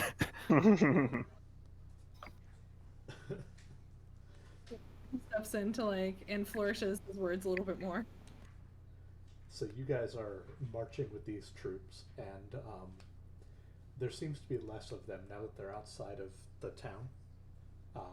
You count 16 in total, and you're just talking them up, and they're like, and you don't have to worry about those filthy miners anymore. Ain't that right?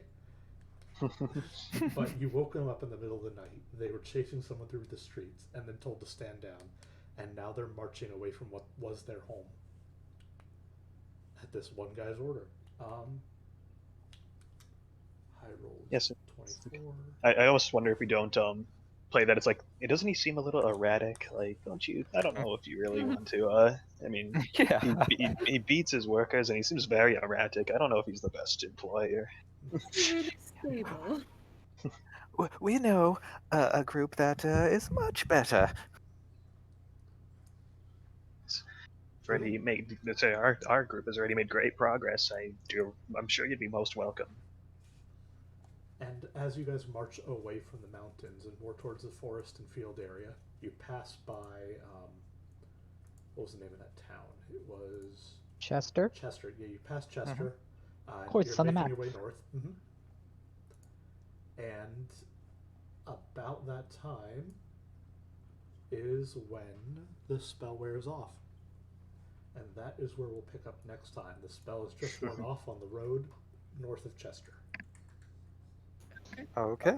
So at any point when if we were riding on, for at least some of this, obviously if we're talking to them, we weren't riding rock the whole time. But at any point where basically what I'm asking is, was there any time to sneak a short rest in or no? If not, it's fine. I'm just making If sure. you want to take an hour to chill on Dwayne the Rock, or Rock the Dwayne Johnson, that'd be fine. Okay, perfect. In case a scuffle does break out, I want my one extra spell slot. They move as fast as a carriage does and have no problem keeping up with the troops. Okay.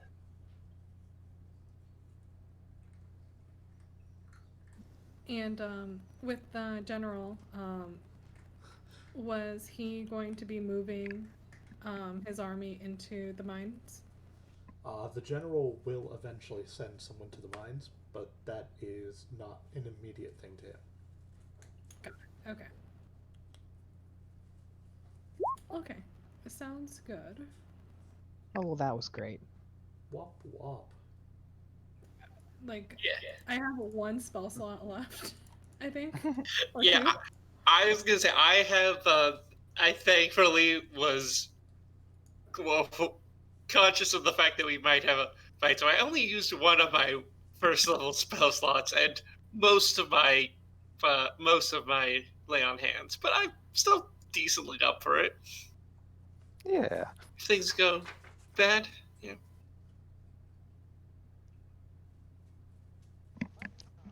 Things go all right. I have to admit, I am intensely curious as to what you were planning for us to do, because you named this one Lost Books and Dusty Nooks, and I'm like, huh. I can't tell you too much because the story is not over yet. But I Okay. thought you'd strike a deal with him. Yeah. And I was kind of keeping it under wraps, but his most prized possession is not what it looks like on the surface. Oh. But anyway, Yeah, we will yeah, I discuss suppose- that next time. Yeah, actually, for future reference, we should almost like not necessarily offer the pine cone to everyone, but just kind of like show it to them and see what they'd be like willing to trade, just to like scope out everyone's most prized possession, basically. I like that idea. Yeah. That think would that would be good. Yeah. I think that's good to use. Now that the spell has worn off, and we can use the bauble. You want to try to tempt him now that he's outside of the area? I don't know. Bad ideas come out. That's all right. I'm just asking. I we think want maybe. to think on this. Yeah, that's what I was going to suggest. Yeah. My main rope right now is that we at least might have persuaded at least a decent number of the soldiers, so that most likely when he turns on us, we don't have to fight everybody. Oh, Mhm. As you guys were making these persuasion checks, more and more through the march, you would see one or two of the soldiers kind of trickle off and go their own way. Some stopped into Chester, just some people like deserted, and once again, the troop is down to 16 soldiers rather than 24. So they were just leaving, like they were no longer interested in following him. That's what it seemed. Okay, I mean that is that is 1/4. 1/4. Am I messing the numbers up? Here, wait. No, 1/4. It's one like it's less. It's a smaller percentage of them that have left the group, Mhm. but it's still a percentage. Mhm. Yeah. Those are the ones that have left. I don't know if like are those so. I guess without gaming it too much, like was them leaving like the result of what we were trying to persuade, or was that just kind of like they came to that conclusion on their own? Like, They're not like the ones that left. They did seem to be like the ones that you were talking to. They Okay. are ones that just like were overhearing or were talking amongst themselves. okay, so some left, and possibly we'll resolve that next time. Possibly there's a chance that there's some that are sticking around that may not be exactly loyal to him anymore. Mhm. Okay. That's I wasn't sure if like us persuading them is what caused them to desert. Basically, is what I was trying to figure out. Anyway, not important. We'll figure that out all next Yep. time. And I think at some point, Kitty will ask Vorthos for her skirt back. Oh, yeah, that's right. Oh yes. Sorry about the coal marks. I was trying to juggle a pickaxe and this at the same time, and I was not having a good time with it. I appreciate it. Thank you. And You're quite welcome. I think she will ask Julian to maybe like get her like a towel to like at least like clean her face, because she still has to concentrate through the concentration spell until it wears off. Not a problem. A gnomish bath.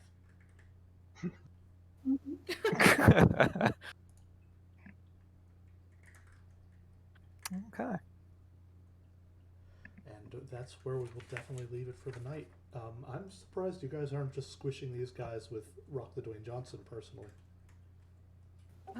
If we can get some of them to join us, I mean that's extra troops for the army. But otherwise, yeah, we could probably just squish them, I guess. Yeah. Yeah, we're pragmatists. We know that people have value, and sometimes people need to be killed. People have value, even if they're ashes in a jar like that. Yeah, You exactly. can- I did want to ask, like, since they were packing their belongings, how are they carrying their belongings? They don't have much. They've got a couple of pieces of clothes. They've got marching sacks, essentially big backpacks. They're goods Inclu- and whatnot. Including the general, or does he have like a chest? He's got a chest, and somebody else is carrying it for him. Okay. Sounds good. We D&D'd, guys. We did. it. Yay! Yeah. Halfway solved the mining problem. We postponed the mining puzzle. And we're definitely going to Hey. have to talk about these spell circles. And hey, we got that hex on the map in our color, and that's all that matters. Yeah.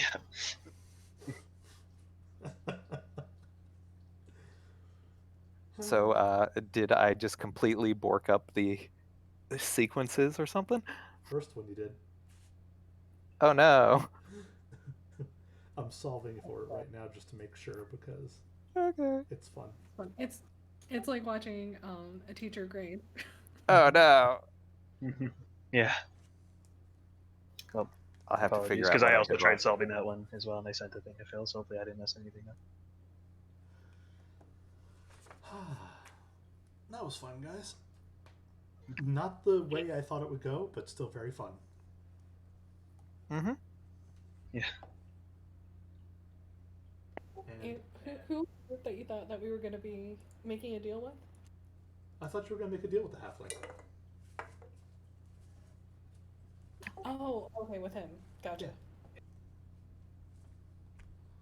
Yeah. It didn't work. Yeah, I think that it was like I think that a little bit of our characters' consciousness might have gotten in the way with making a deal, in the fact that I feel like we were willing to make a deal, but not not too set on the deal if it didn't turn out.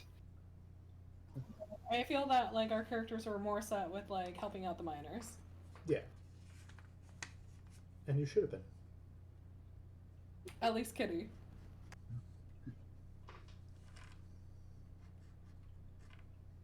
Yeah, I mean, I was gonna say Simov was not super impressed with him.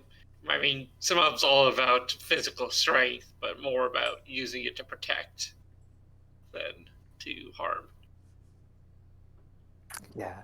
Just did not seem like the best of guys. I don't know. He might have a tragic backstory that makes him relatable. But Yes, it's like, oh, now I really sympathize with the way he beats his workers.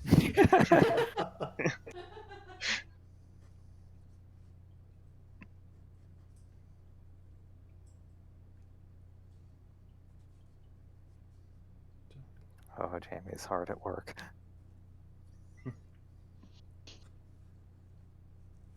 That's the missing piece. Sorry? Jamie's hard at work here. No, Amanda was speaking. What's up, love? If you need answers, I have them. The answer I need is how bad should the punishment be? Oh gosh. For what? Oh. Oh. Oh no. You also have to at least tell me what I'm doing wrong here. So here's what he has for this one. Okay. So that, that, that. Okay. Yeah. That's right. You did that I'm right? not aware of what this is. I assume it has something to do with your spell book, but Yeah, it's this whole big Sudoku, magic Sudoku that Phil has to do to get his spells back, basically. Yeah. This is the super sheet. Oh, okay, cool. Yeah, like I said, if you need answers, I have them. I'm still working through it, but yeah. That's right. Okay, yeah, You they're both didn't get right. either of them wrong. Wonderful. Oh, I didn't mess him up? You didn't mess them up. Okay. They're fine. okay, good. I feel better too because I was working on the magic missile one myself too, just for fun. So yeah, in your downtime, this isn't happening that night, but it will happen in the future as it'll kind of trickle in. But you rebalance these circles and you balance the elements, and you're kind of going off like your character is doing this off of raw memory because you've done this so many times before. It's a shame that you have to relearn how to do it, but you get the inscriptions right, and you have added a magic missile and shield to your book. Yay. All right. And you'll need, these are both level 1 spells, so you'll need 2 hours and 20 gold worth of materials and time to do it. Okay, I'm gonna go ahead and remove 20 gold. I mean, you could even hop on Rocky and do that in your downtime watching here, but... Too busy Okay. propagandizing. Yeah, okay, that's fine. I'm just gonna go ahead and remove the gold so I don't forget later. So Amanda's made 20 of these puzzles, one for each of your spells in your spell book. Oh gosh, she has put in so much work. She was doing it while listening to tonight's game. That is too much work to do on my behalf. That is giving me so much more credit than I deserve. This came from another source. So 17 of the puzzles came from a puzzle book, which is where the instructions came from as well. I made 3 original puzzles because we decided that since there are 2 difficulties of the puzzles, everything that's level 1 and level 2 will be the lower difficulty, and everything that's level 3 and level 4 will be the higher difficulty. And I was running a little bit low on lower difficulty ones. So I did actually make 3 puzzles, but the rest of them were already pre-made. I just need to solve them to make sure that I know that you know the right answer. But I did have to Photoshop it all, so I was Photoshopping it during the game. Okay. And again, awesome. It's very Thank you. awesome. Yeah, this is cool. Also, just out of curiosity, did our little bit of like Vorthos saying what he knew of his spells into the Whisper Jar, did that actually accomplish anything, or was that just kind of for fun? I'm good That was either for way. fun. I'm just curious. I Yeah, think it's that's what I fun. thought. I think around at night we just replay them and then laugh at him. Yeah. Hey, root. Also, You're one asleep. more thing is after this issue resolves, so probably next session, I'm going to have you guys level up. So think about that in the future. Okay. Question about gold. How much Yes. gold do I have? Let's start you with 500. Okay, That's appropriate for your level. so I have 490 because I had the most expensive beer in the world. Yeah, right? Oh, That's some bullshit. I like, charge me 110 gold for some beer. They didn't even have wine. Fenris was not impressed. Did we all start with around that level, or? Yeah, I thought we so. started at like 100. I think I gave it to you guys last time. I only had 100. I Yeah. was subtracting from. I have 64 now, but I thought we started with 100, unless I misheard. Yeah, that's what I had. I'm down to 50. Bump yourselves up another 400 then, because Okay. we'll take it from you Okay. as the game goes. You gotta buy a new spell book, so that's Yeah. not cheap. I Yeah. need that monies.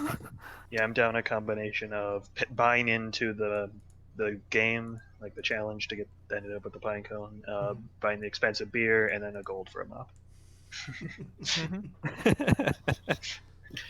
I believe I have I bought into the challenge, and then I also gave a gold coin to Julian as apology for using Using his his shirt. using his pajamas to clean my tools as I was tinkering.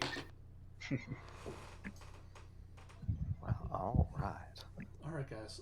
With that, 2 weeks from now will be the 7th. Okay. All right. Yep. So March 7th, 8:30 Eastern Time. We'll do this again, and we'll Sounds see what good. happens to the people who have marched out of Claxton, the mining town. Okay. I look forward to it. And I'm gonna go pass out because I have work tomorrow. Yay! Yeah, sorry Yeah. for keeping you. It's fine. I would love to play more D&D. At least, I mean, despite the fact that, like you said, you kind of had to get all the map all together, but at least we didn't actually have a full-on combat, I guess. That's true. I mean, Jamie probably saw that I was measuring everywhere, trying to figure out the best way to do things. I did. Oh, My I already plan, too, determined I was- could shoot him in the face with an arrow. Yeah, so my plan too was just to like get close to him or whatever, while invisible, and do something from there. I'm okay with combat. I'm okay with not combat. How it played out is perfect, and I wouldn't have done it any other way. Failed sneak attack.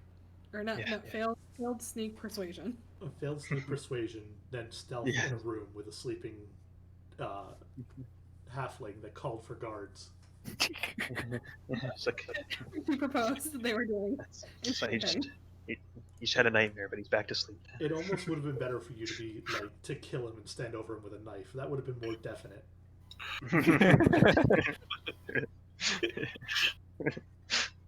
Oh. All right. Well, I'm ending the stream. Good night, everyone.